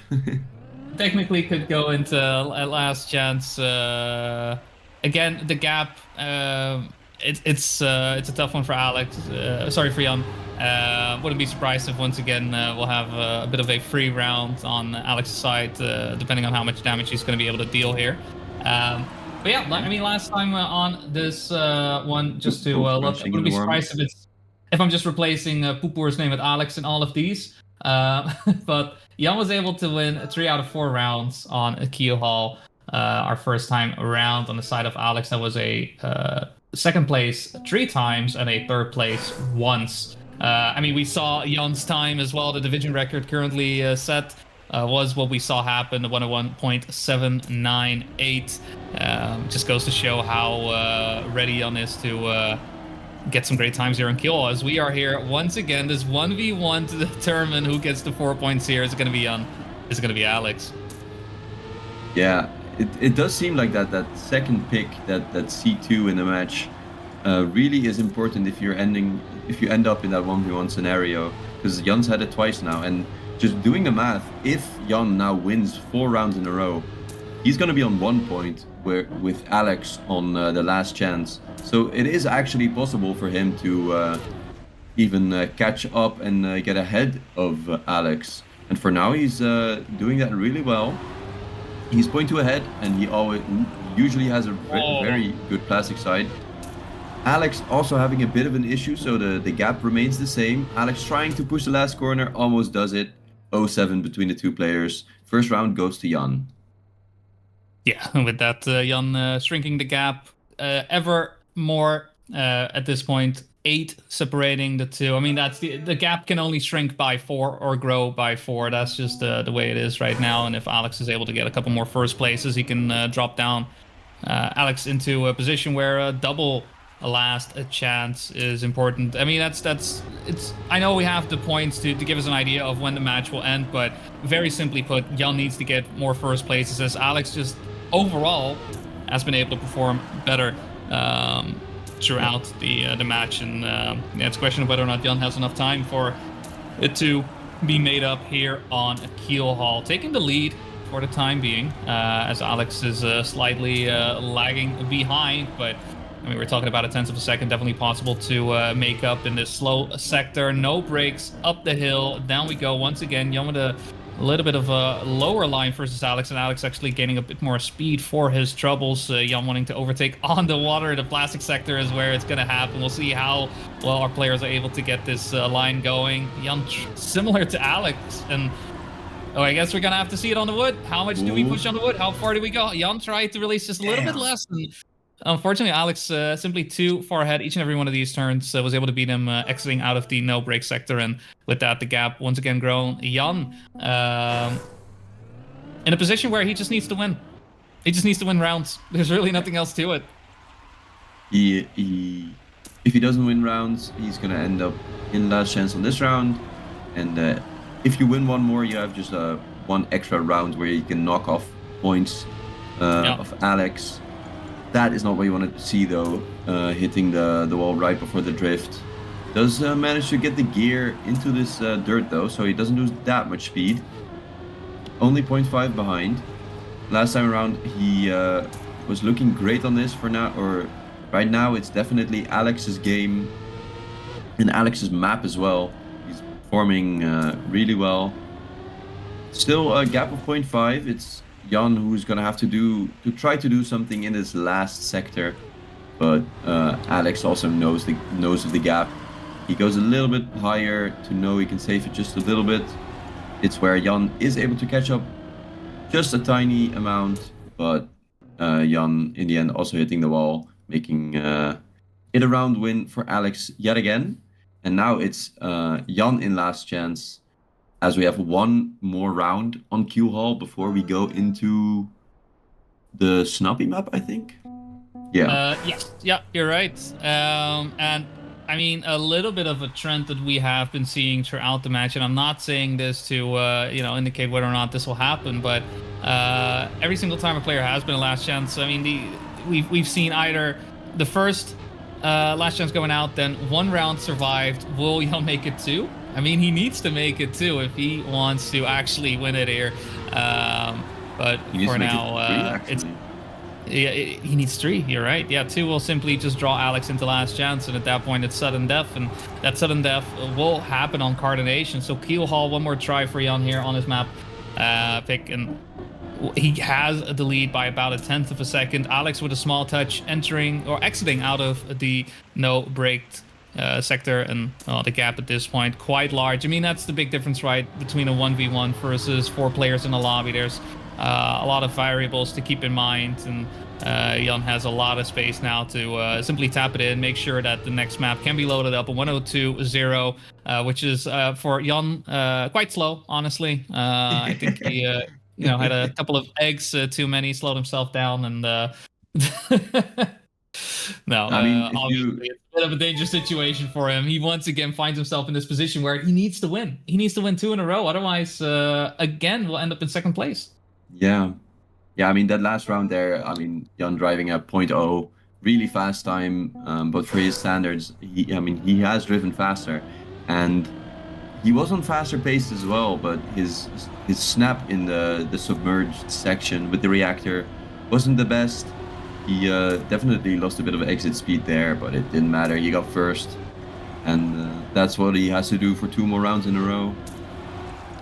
Snuppy's map, though, I think this is where Alex was really outperforming everyone else. If I can get the results here. I am on the wrong... I'm not gonna bother with it right now. I have the wrong match open on eCircuit Mania. That's okay. I mean... But it's fine. This could be the last round. This could be the second to last round. Either way, there's only 2 rounds remaining at max. And we're gonna definitely see what's gonna happen. Jan with a really good start. Alex with an almost equally good start. Only 0-5 between the 2 players for now. And this tight map, it's gonna be so narrow, the entire section. Alex really pushing it there, even moving into first. That was beautiful. Yeah, I mean, great attack, and that's the thing as well. Alex is definitely aware that if he gives Jan too much space, too much room, that'll lead to some issues, but pushing it also leads to errors happening, and I mean, that was a massive crash there from Alex. No way he can recover from that and overtake Jan. Jan simply needs to tap it in if he's aware of the situation. It shouldn't be an issue whatsoever. We get a 59.3 for his troubles, and it's double last chance. Is Alex going to be able to retain his perfect streak in the tournament thus far, or will Jan be the one to draw first blood and pick up his 4 points? We'll see how it goes. Once again, off the line, and I mean, this is any mistake will make the difference. Yeah, and I mean, this is where, as for being Jan, might be where you're really happy that you've already had a few rounds on this last chance.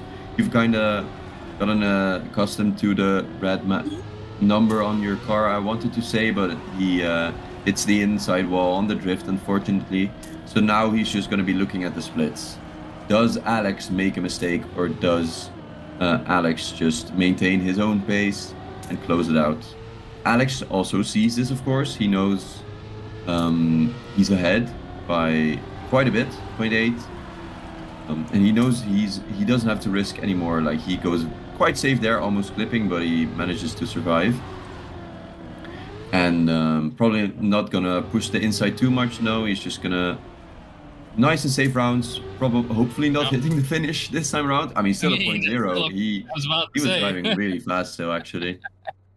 Even with relatively safe lines with pushing that reactor, he gets the clean sweep in the tournament together with Poeboer, both on 16 points. And looking at the other performances, it's Danny actually getting 4 points in his 4th match. He's now on shared 3rd place with Jan and Mitra, but both Timmy's and Astronaut still have their match, still have to play their match. So this might change a bit. Because Timmy's, is he playing right now still? Yeah, he is. Oh, it just finished, like just now. It just finished. Astronaut winning that. Timmy's coming in 2nd place there. Tijn and Tommy make up the back ranks, and yeah, they're I mean, both on 6 points actually overall. But that performance from Astronaut helping us well. Yeah, we're just once again getting the tie, and that's what we're heading towards now, right? With this round 5, it is very much a tiebreaker. One of the players we mentioned that may cause a little bit of trouble in top 8 was Paardenvechter. But with a 3rd place here, it puts him in a bit of an awkward position. He has 7 points. He still hasn't played he only played 3 matches thus far, so that doesn't really tell. No, but I don't think it's possible anymore, actually. Because he's on 7, but he needs 12.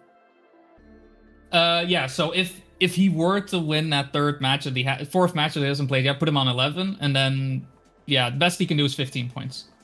Best he can do is 15 points, winning 2 matches, but it's a question of will it be enough? At the same time, that also applies to Danny out this year, right? At most they will get 16 out of this, so it's still very much doable in that regard, and I think looking at that. Paardenvechter and Tommy probably are the 2 that are very much still in contention for that top 8. I think Yavs and Yavs are just a little bit too far out of reach to really make an impact, despite them not playing their matches yet. Probably. But yeah, there's a lot of theorizing that we can do, a lot of thinking about potential situations, but that's what we're playing these matches, right? To determine our top 8 for the Benelux Pro League. And just to reiterate that again, it was mentioned early on, like, wait, there's a LAN. Yes, in fact, there is a LAN. Playoffs will be happening in Enschede, happening next week, Saturday, the 11th of April. I believe we start around noon. Well, around that time, I think I saw that. So do make sure, if you are interested, you can get your tickets. It's in the Discord. I believe there's also a command for a link. If not, Marantje can most likely share that with the people to get your tickets. Come on down, come on by. I'm sure we're gonna have a great time. If you're playing or not, that doesn't really matter, because I don't know. It's just great. I'm looking forward to the LAN once again, and just having all the people in. And while unfortunately Snuppy had to drop out, from what I understood, he wasn't able to make the LAN either. So no Belgian representation in this Benelux Pro League. Hopefully next year we'll see more in Division 1. Division 2 though, just really quickly curious, we still have Lucky Boy, who that's tied 6th place, but he still needs to play 2 matches. That's the thing. So he's tied for 6th, and the people he's tied with already played 1 or 2 matches. So Lucky Boy he's still fine. He's won his first 2 matches in general. So I'm expecting Lucky Boy to make it in Division 2 for that top 8, right? I hope he does. I have faith. I mean, as we look at the top here, you see Pug winning 3, getting second once. Neek winning 2, getting second twice. Arne for now in 3rd, but he still has to play his 4th match. So he can even move up into 2nd or shared 1st. But then, Lucky Boy, he won 2 matches and he still has to play 2. So he can even contest 1st in Division 2 as well. So I have faith that Lucky Boy goes to the LAN, or gets top 8 at least. I hope with his planning that he's able to make it if he gets top 8. That would be very cool. But yeah, Division 2 also looking good. And as you said, there's still, for some people, there's still 2 matches in Div 1 as well to be played. So Paardenvechter on 7 for now, but he still has 2 matches where he can show what he can do. But there, for now, I mean, there's a 5-way tie in 4th place. It's tight. It is very tight. First, Astronaut getting 1st, and then Yossi, Jan, and Mitra in their last match getting 2nd.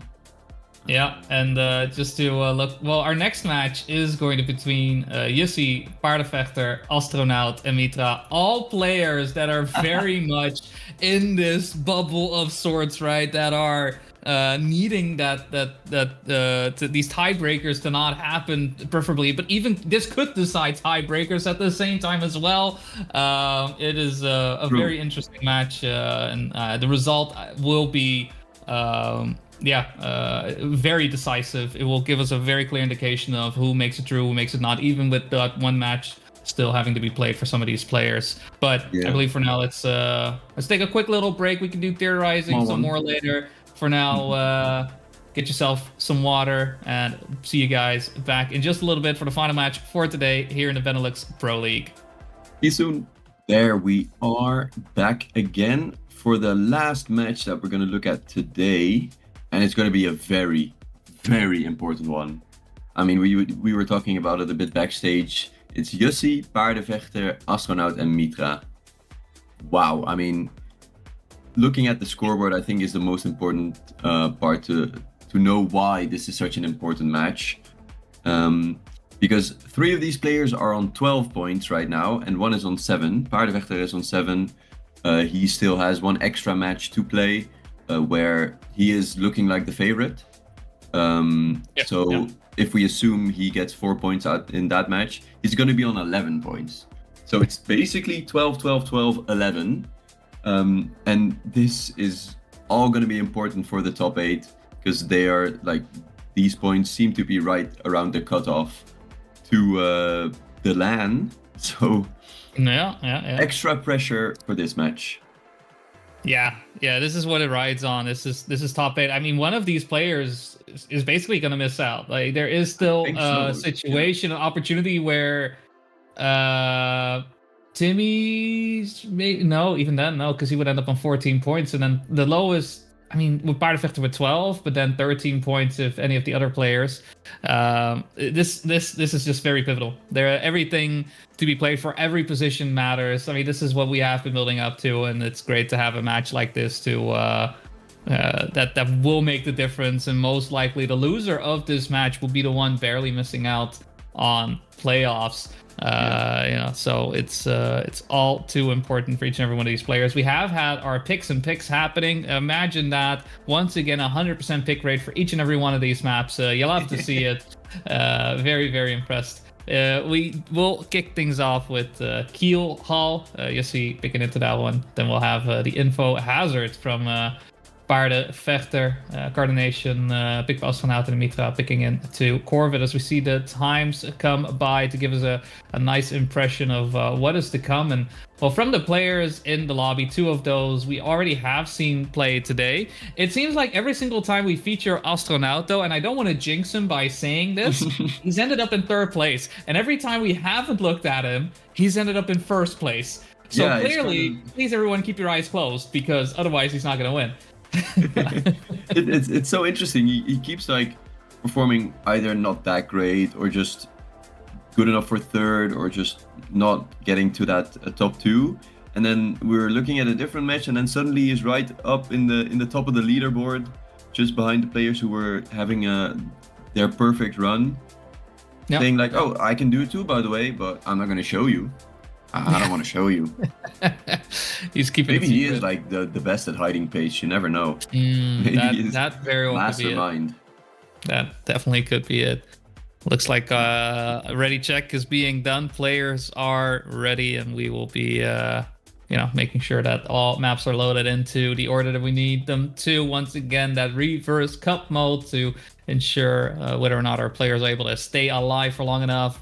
Make sure those health bars don't drop below 0. If they do, last chance is the place to be, and that means don't come in last. That's all we're asking. You'd think it'd be simple, right? You'd think it'd be easy, but with competition like this, nothing will ever be easy. While this match is ongoing, every other match is happening as well. Good to note.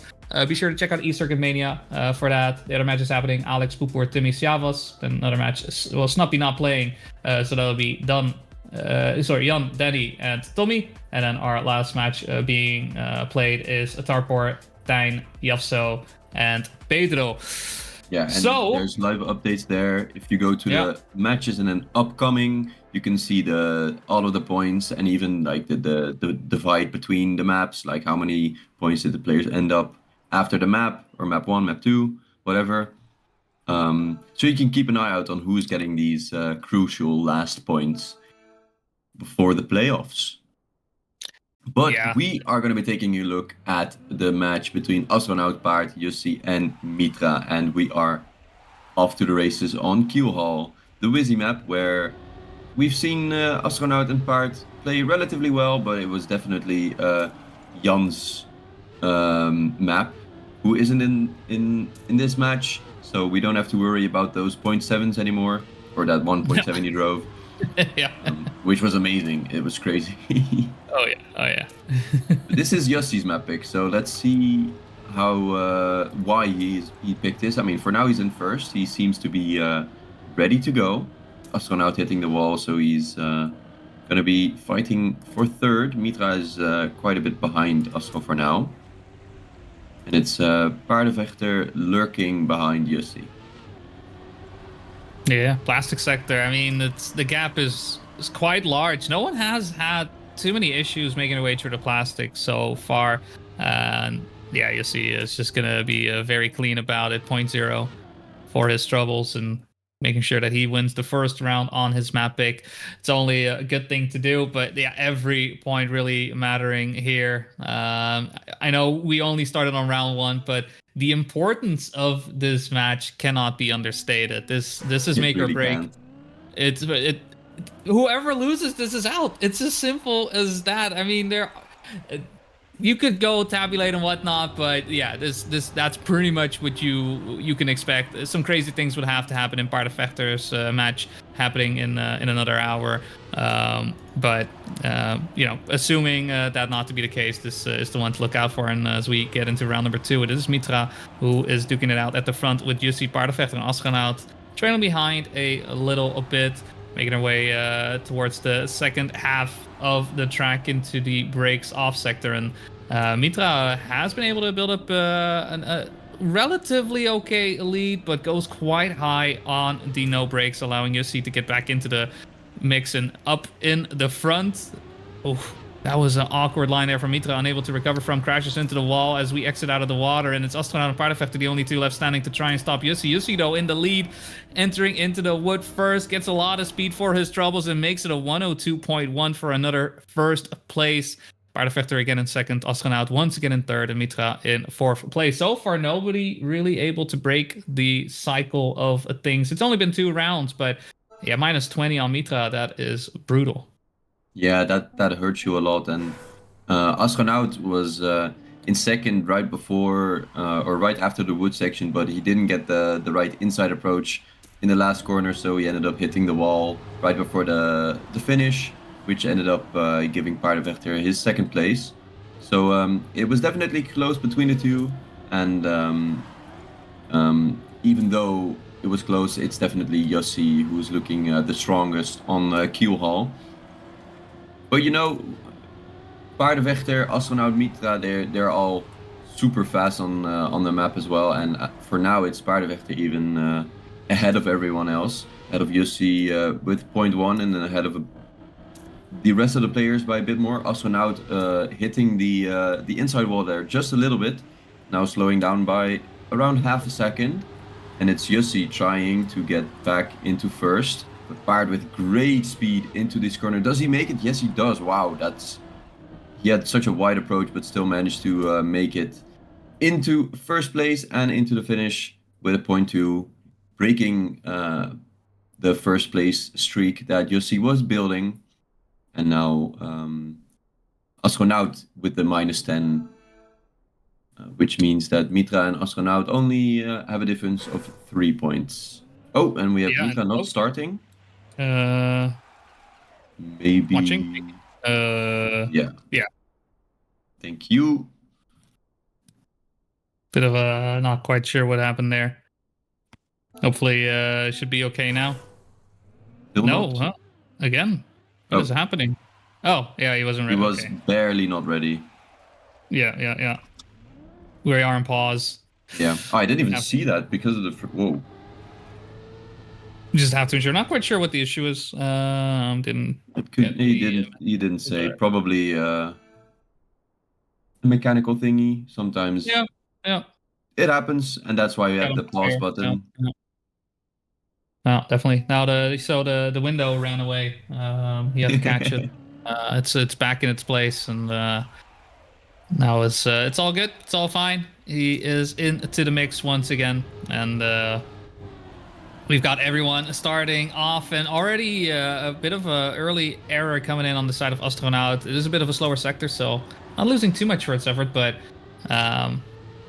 good to see Mitra back in the mix. I mean, he needs his first place right now with Jussi right behind him. Yeah, if he could get this first place, that would do wonders for him, especially when Astronaut is at the back of the field. He's now fighting with Paardenvechter for that third place, even overtaking him just a tiny bit, but Paardenvechter with more speed. So they're neck and neck, but it's Mitra still in front actually. Jussi with a bit of a slower line, both getting the same line through this plastic, so that's not going to change much either. And now to the final section where Mitra has a lot of speed and just gets almost a sub, actually, a really good time. Yeah. Also getting into the mix, maybe feeling warm up now after the slight tech pause, and now ready to start performing. Yeah. After map 1, we have Astronaut in 4th place on 69 points. 4 points above that is Mitra, and then it's a 9-point difference and then a 10-point difference. So it's quite spread out. We've definitely seen different leaderboards, especially after the first map. You usually have 2 players that are relatively close to each other, but it's like 10-point gaps between everyone right now. Yeah, you see, I mean, it was his map pick, 2 first places, 2 second places, so overall, great result being posted by him, but no, it's not like the other players don't have anything to say about the situation. Map number 2 coming up, Info Hazard, our new quote-unquote track for this week, and will give us, it's been giving us some great lines. I mean, we've seen Jan drive an absolute scorcher of a run here, 59.09, just 7/10 away from that world record held by Jussi, who is in, and you would think, oh, Jussi picked this one. No, he picked Kielhall. So this second track being picked by Paardenvechter, it kind of feels like Jussi getting a bit lucky in that regard. Like, oh, great. Well, I was, maybe he was debating if he should pick Info Hazard or if he should pick Kielhall, and well, now he gets it second map anyway. So if it does go as far as that, he knows that there are 2 tracks that are very much in his favor. Though at the moment, we're also seeing very well why Paardenvechter selected this track, is in the lead by about 1/10 of a second. We have seen in the previous match where we saw Paardenvechter, this ending having some issues, and oh my word, as I am talking about it, we see it occur as Mitra barely stays in first, had a little bit of an awkward crash into the finish line, and you see with that -4, and Paardenvechter, despite a scorching round, honestly, ends up in last place due to that last no-break sector. Yeah, I mean, what an unfortunate ending. Right as you were talking about him messing up the end sometimes, but it seems to be that that's something that Paardenvechter just is either pushing too much or just doesn't have down as well as he would have hoped. For now, though, it's Jussi with a great start. He also does this like super straight line through the reactor, but in a different way that Jan was doing. But it seemed to be like equally as fast. Mitra pushing the outside turn. Jussi also hitting. Now means that Paardenvechter moves into first. It's Astronaut in second, 0.5 behind, and then a 0.3 behind that. Jussi in third. Mitra has made a bigger mistake. He's a few checkpoints behind. Astronaut now touching again, which means that it's Jussi now into second place. Also with a wonky line. This is a round for sure. Definitely. Alive.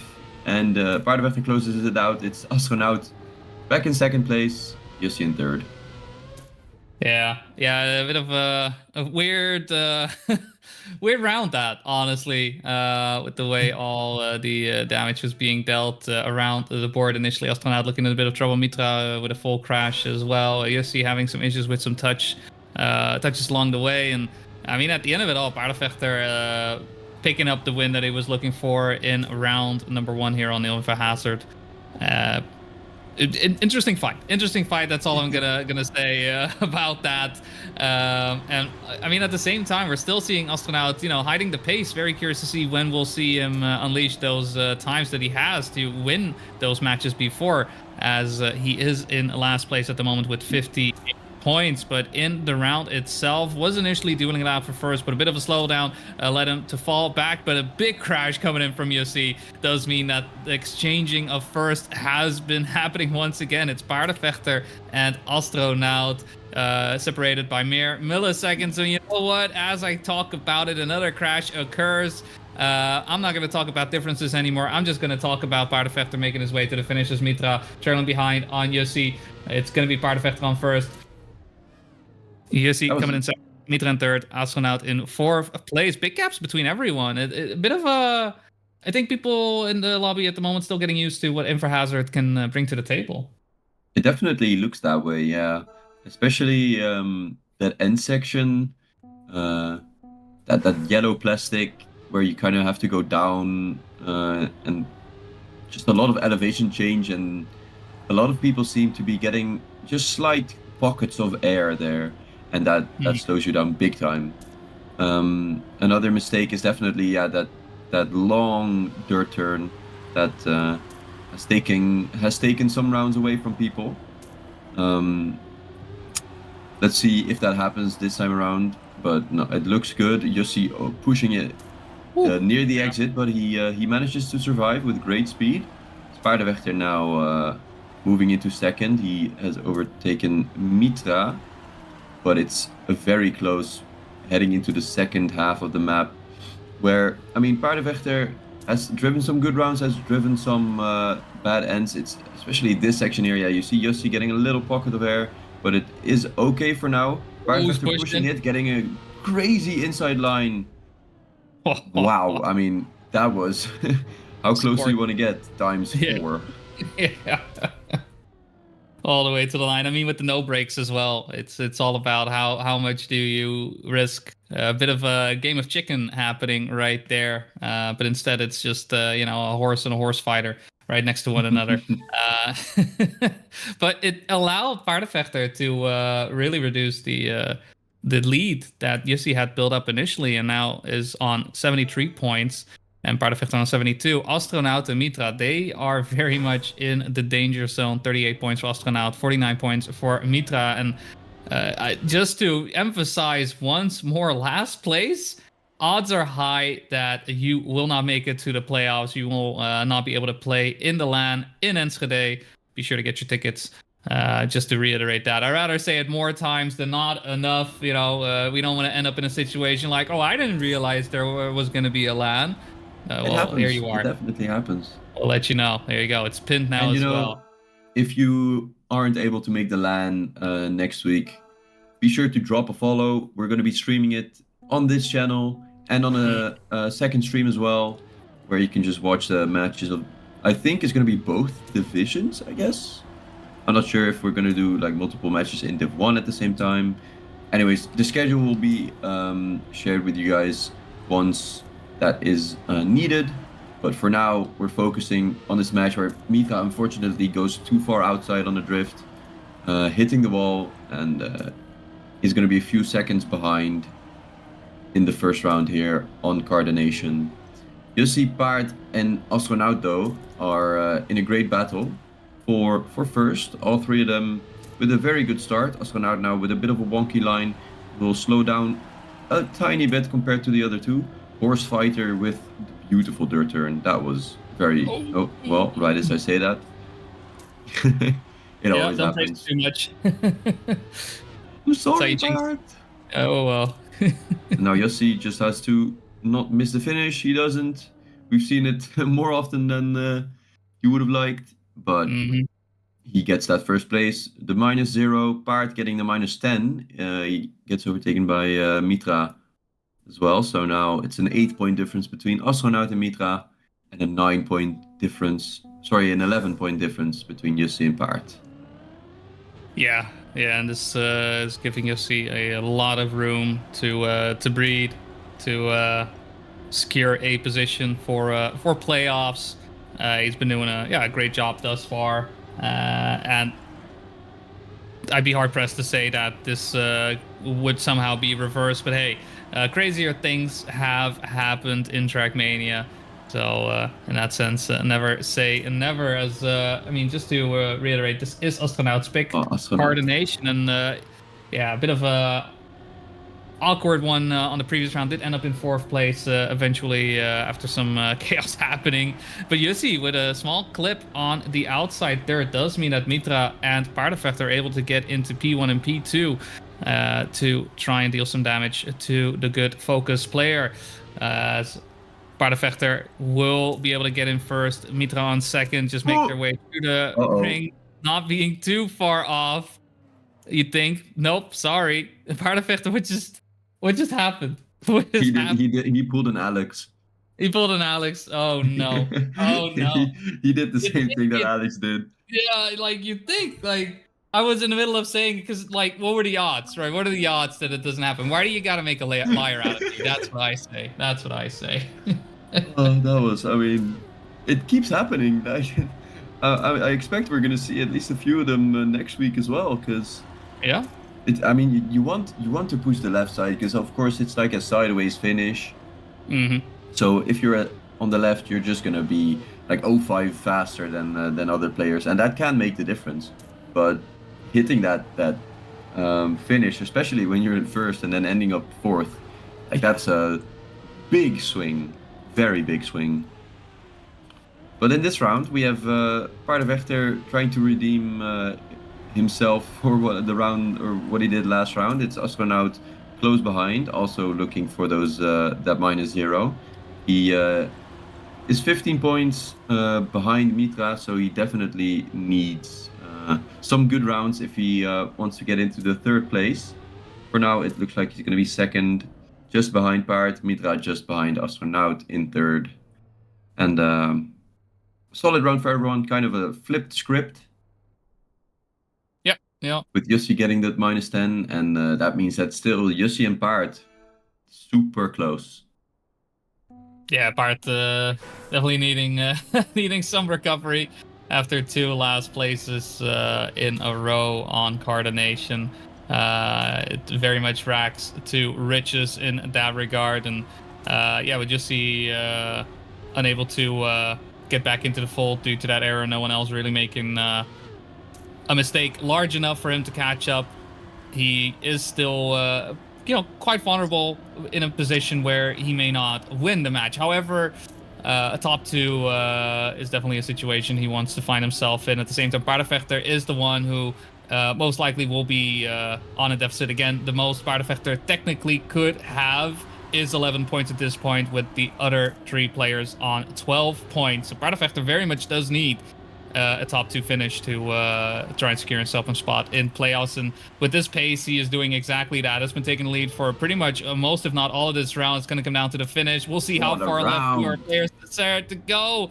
And Paardenvechter does hold on to it. You see Astronaut coming in 2nd and 3rd, and Mitra coming in 4th place. Does mean that fight for 3rd place is still raging on, though Astronaut at the moment pulling the short end of the stick.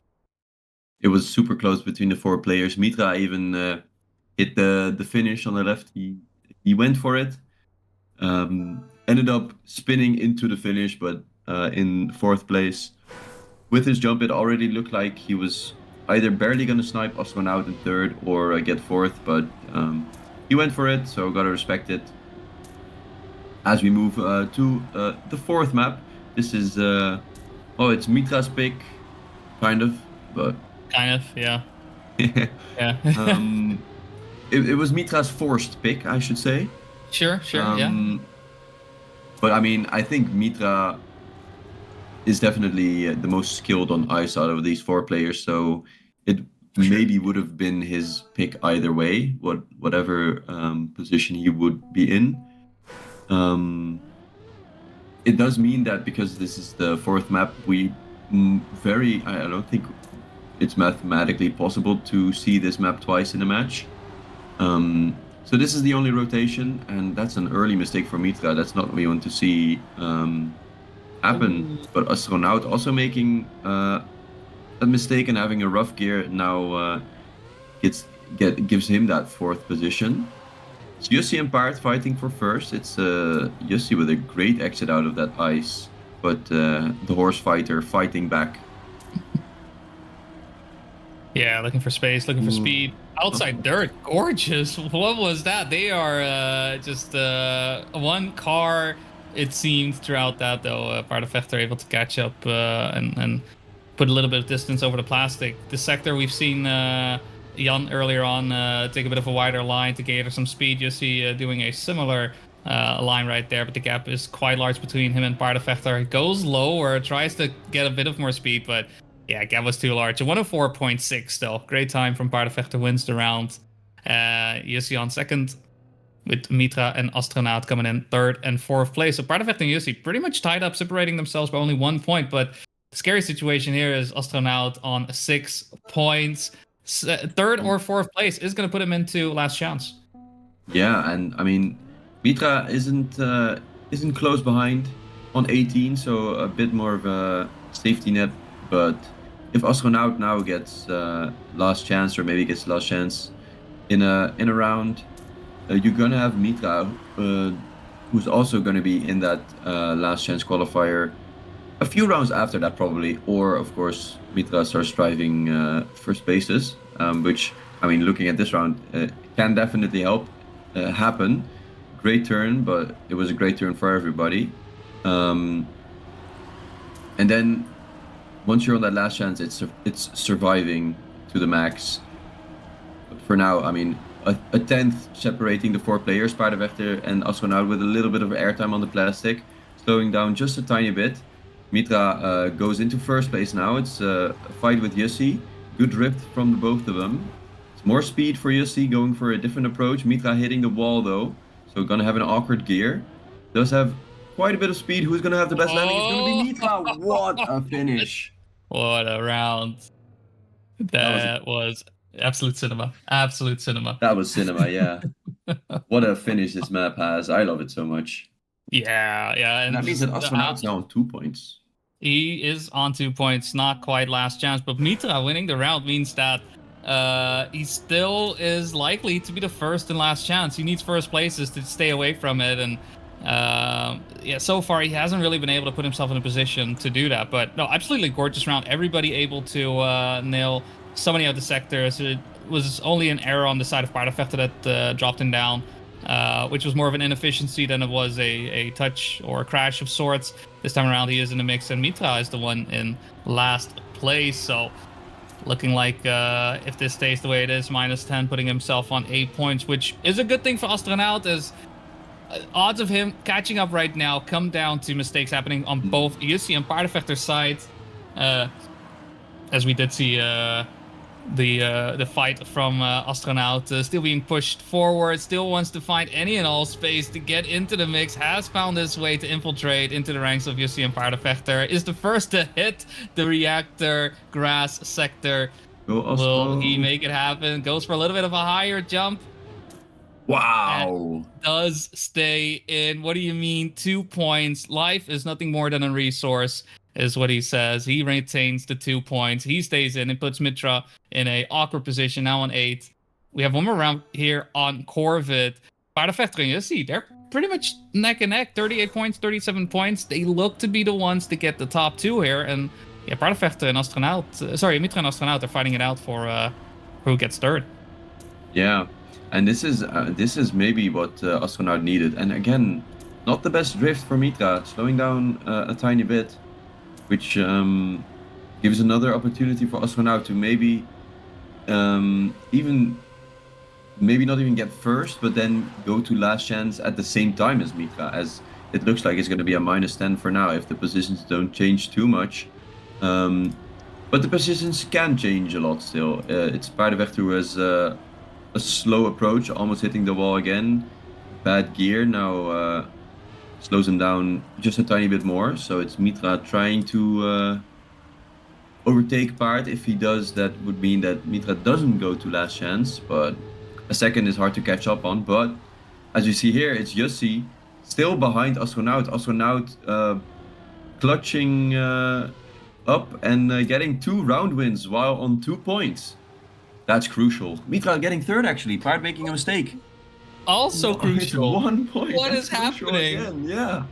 Paardenvechter, whoa. A couple seconds remaining. Does he finish? Can he finish? 3, 2, 2. 1. Barely. Oh. Hits the buzzer with that. -10 instead of the -12. That could have For the happened. playoff spot, as For the Astronaut playoff says. spot. Yeah. He sees the situation. He understands it, realizes it. Oh my word. 2 points. Ooh, but 1 Mitra is point. ready. He says, kom maar op. Ew. The gloves are off. Boom. We're good. It's No now horsing around, fighting. as they say. No, that's a good one. I would say it's a gloveless fight to the land. Now going in without any equipment, but I mean, I think it was Mitra outperforming Astronaut on the first map here in the first rotation. But what we kind of realize, or what I think has happened in these matches, is that the first rotation of the maps doesn't say anything about how the second rotation is going to go. In fact, it kind of usually was the other way around, I feel like. Where, especially for top 2, where the first player just outperformed the second player, and on the second rotation it was the other way around. But let's see if Astronaut and Mitra can keep their points for as many rounds as they can. Of course, one of them will go into last chance in this round, maybe both of them, but we're gonna see who it is. For now, both of them are in top 2. They're fighting each other. Paardenvechter was close, just hit the wall though. So it's only Jussi who is able to contest this -0. And I mean, this would give the other... Oh, Astronaut! He survives with low speed though. Yeah. But this will give the other person such an advantage, just an extra round where they don't have to worry about being eliminated. So now Mitra knows he's ahead. He has to stay ahead of Jussi. Is he going to be able to do it? Jussi with a slow line outside or out of the wood. Mitra with a very nice time as well. 0.1. And it's Astronaut down to last chance. Number is red. Heart rate is probably pretty high. Good luck. Yes, is all to play for. If he ends his run right here, right now, he will end the league phase on 13 points, which most likely will be enough to get eliminated. I mean, the only other situation is maybe Paardenvechter in third place. Ties. Even then, it's not something you want to think about. It's not something you want to count on. Right now, he still has control over his own fate, and he needs to stay in the mix. He needs to stay in anything but last place to draw Mitra down into last chance if he can. But at the same time, Paardenvechter also getting closer on 18 points. Jussi, the only one relatively safe on 29. The breaks off sector going in. Astronaut looking a lot cleaner this time around versus the first one that we saw. As it's still all to play for. Everyone's so close together. Mitra the first out of the water, into the plastic. Looks to gain a lot of speed out of that, as Jussi also now gets into the mix. Paardenvechter wants to overtake Astronaut. Is Paardenvechter actually going to do it? No, with the touch. It is Mitra staying in with the first place. Paardenvechter with the -10, not eliminating Astronaut due to hitting on the wood. That is a scare and a half for Astronaut. If that heart rate wasn't high already, it just peaked. It just peaked right there. It definitely did. I mean, Astronaut probably saw that a 4th place on the CP and got really scared, but Paardenvechter luckily for Astronaut made a mistake. But that means that Paardenvechter is now down to 8 points. If he gets the last place now, he is also going to be on last chance. Mitra though, surviving on that 1 point, getting 2 super fast rounds back to back. And was that Paardenvechter?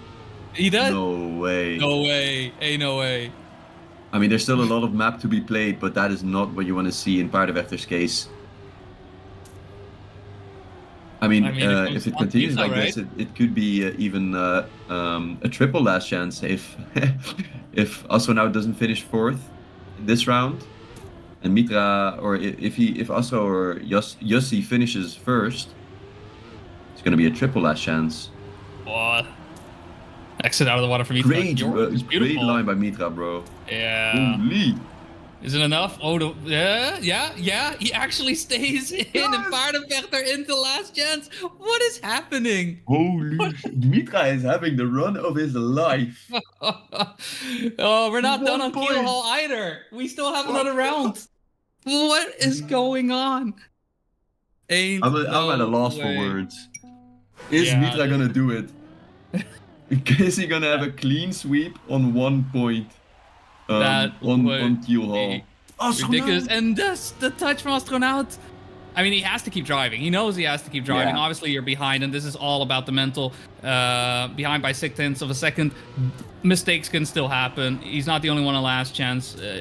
We'll have to see how well he is able to compose himself, because this is a very scary situation. Paardenvechter is on last chance as well, and he has 1 fewer point in the rankings. Again, these are things to keep in mind, to just give yourself a little bit of motivation to keep going. But the players at the front, Jussi, Paardenvechter, Mitra, all still in the mix. Mitra with a bit of a awkward line through. The no brakes touches on the wall there as well, giving Astronaut some room to breathe. Mitra with the exit out looks quite good, looks to still be in a position to keep Astronaut away. It's going to come down to the final turn. Jussi with an awkward turn out of the plastic, but not enough speed to be lost to the wire. It's going to go. Mitra, does he keep it away? Both crashes. What is happening? No, what is...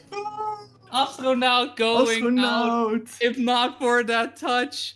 I mean, both players touching at the end, and Astronaut with that eliminated, picking up 1 point.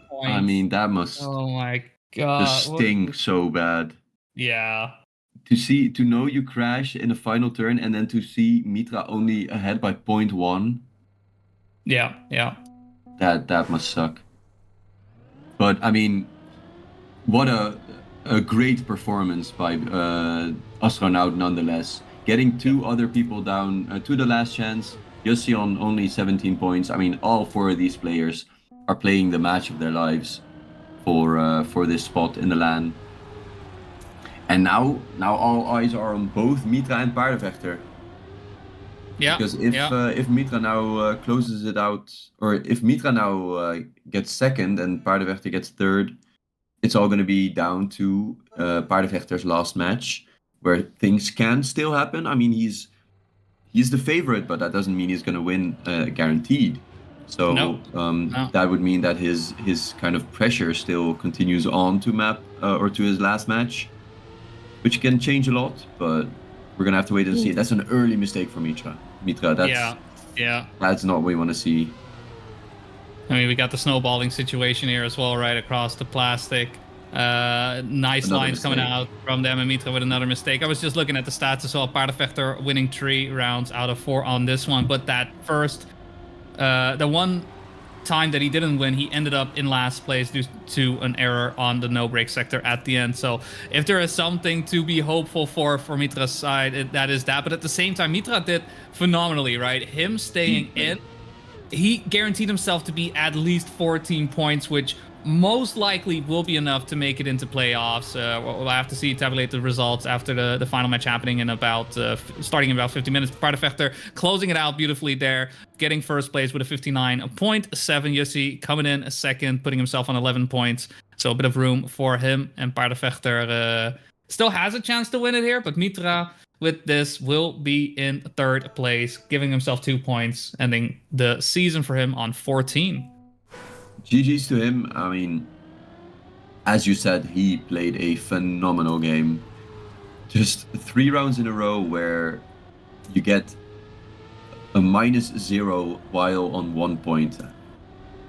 That's just crazy. And to be able to also just get to only 1 point and then have that run, that just added to it. Also got a bit lucky with the with crashing in the end, but Astronaut having a worse end, eliminating him and getting him that guaranteed extra point. But now we're looking at the 1v1. It's Jussi Paardenvechter. Paardenvechter on last chance, behind Jussi right now as we move into the final section of the map. Who is going to have the best plastic? Jussi is ahead. Paardenvechter on a better line. Jussi clipping also a little bit. Now it's only down to Paard not touching this inside, and he doesn't. Survives another round. And Jussi on a respawn run. He respawned. Yeah, Should have it doesn't enough time. He though. needs to finish here, otherwise it's minus 12. By the way, so it does matter for him to do. Yeah, that's why I was again. I was like, no way, right? You're on 11 points. Oh, would DNF still be 12 on a 1v1 actually? Yeah. Okay, that's set in. Okay, yeah. Yep. There's no. That would have been detrimental. So it would have been ridiculous. I mean, at this point, if Jussi does end up behind, yeah, sure, he can DNF. But obviously, that's not what he's looking for. That's not what he's fighting for at the moment. Paardenvechter on a minimum of 10 points with one more match being played afterwards. Assuming he wins, that will be put on 14. I mean, that's the one thing that our players can be hopeful for. Mitra and Astronaut, that Paardenvechter, if he goes down in his final match, then they will be safe, regardless of whatever else may occur. But you can't count on that, right? Yeah. It's in that regard a bit of a pipe dream of sorts, right? But hey. Crazier things have happened. I mean, Italy hasn't made it into the World Cup either, so hey, there is also that situation that occurred, and who knows, this could be a similar thing happening as Jussi is leading Paardenvechter around the tracks and has not allowed him to get into contention just yet, heading into the no break sector. Once again, Paardenvechter with a lot more speed, entering into the grass, has the control, has the consistency, and brings it home. Double last chance on the board once again. Paardenvechter in a situation where on Keelhaul was looking like he may get eliminated first, now in a position to win the match. Yeah, I mean, it all changed across a few rounds, and now it's a double LC moment. This is gonna be a crazy battle. The last round of today that we're gonna take a look at. Jussi, Paardenvechter, both on last chance. Ooh, that was close. And look at Jussi's line here. He goes super inside. Oh, okay. He didn't get it the best on this round, which means that it's still very equal. Ooh. Jussi losing the gear. Paardenvechter, I think, touched something a little bit, or also did get like a release. He's a bit behind now. That means that Jussi has the advantage going into this last sector. Ooh, and I think that may have sealed the game. Paardenvechter touching the outside wall on the dirt there. Jussi knows he's ahead by at least 0.7. Now just has to drive it into the finish. Don't hit the last apex, and he doesn't. That's a GG. Cool, calm, collected, just like that. And yeah, with that, Paardenvechter will be ending the match on 10 points. And the victory on the side of Jussi, putting him on 16. Has been getting second places all the time, but this one securing himself on 16 points. We still have a couple of results to be coming in. But yeah, that'll secure him a spot in playoffs for sure. For Mitra and Astronaut, Mitra on 14 points, Astronaut on 13 points. That is still a little bit of a question as, let me just see, what did Timmy do? Timmy came in second place. That puts him on 15 points, which, yeah, we'll put Mitra and Astronaut for the time being on 7 and 8, and it's going to come down to that final match from Paardenvechter to see whether or not he can push out Astronaut from top 8. But we won't know until that next match. We won't be featuring that match here, however. So do keep an eye out on eCircuit Mania. Hopefully someone else is doing a restream. Not quite sure what the case is about that. But yeah, with that, for many of our players, Division 1 is finished up, rounded out. And I mean, what a match to be ending it on as well. I mean, if we get this at LAN as well, by the way, guys, there's a LAN. Check the pinned message. Get your tickets right now. And we will see you guys in Enschede if you do. What a match. What a match was. It was so crazy. Mitra surviving on that 1 point. Astronaut also being on 2 points before that and surviving 2 rounds and making Mitra almost dropped down into last chance, but then Mitra went on that roll, and a very tight elimination for Astronaut where he made a mistake in the end, but Mitra also made a mistake. His mistake was just slightly bigger, which is unfortunate. You hate to go out that way, but it happens. Nothing you can do about it.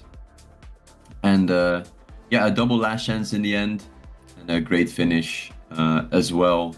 What a match! And I think we're gonna see many more of these next week at the LAN. Which you have to go to.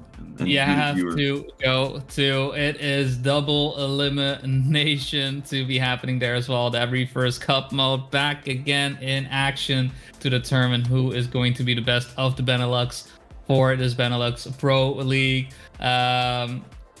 We'll have to see who exactly is going to make it in, but yeah, it's going to be exciting because at LAN we will have the top 8 of Division 1 playing, and I believe we have the finals of Division 2 happening. I mean, there. The rankings are now all filled in, except Paardenvechter's match, of course.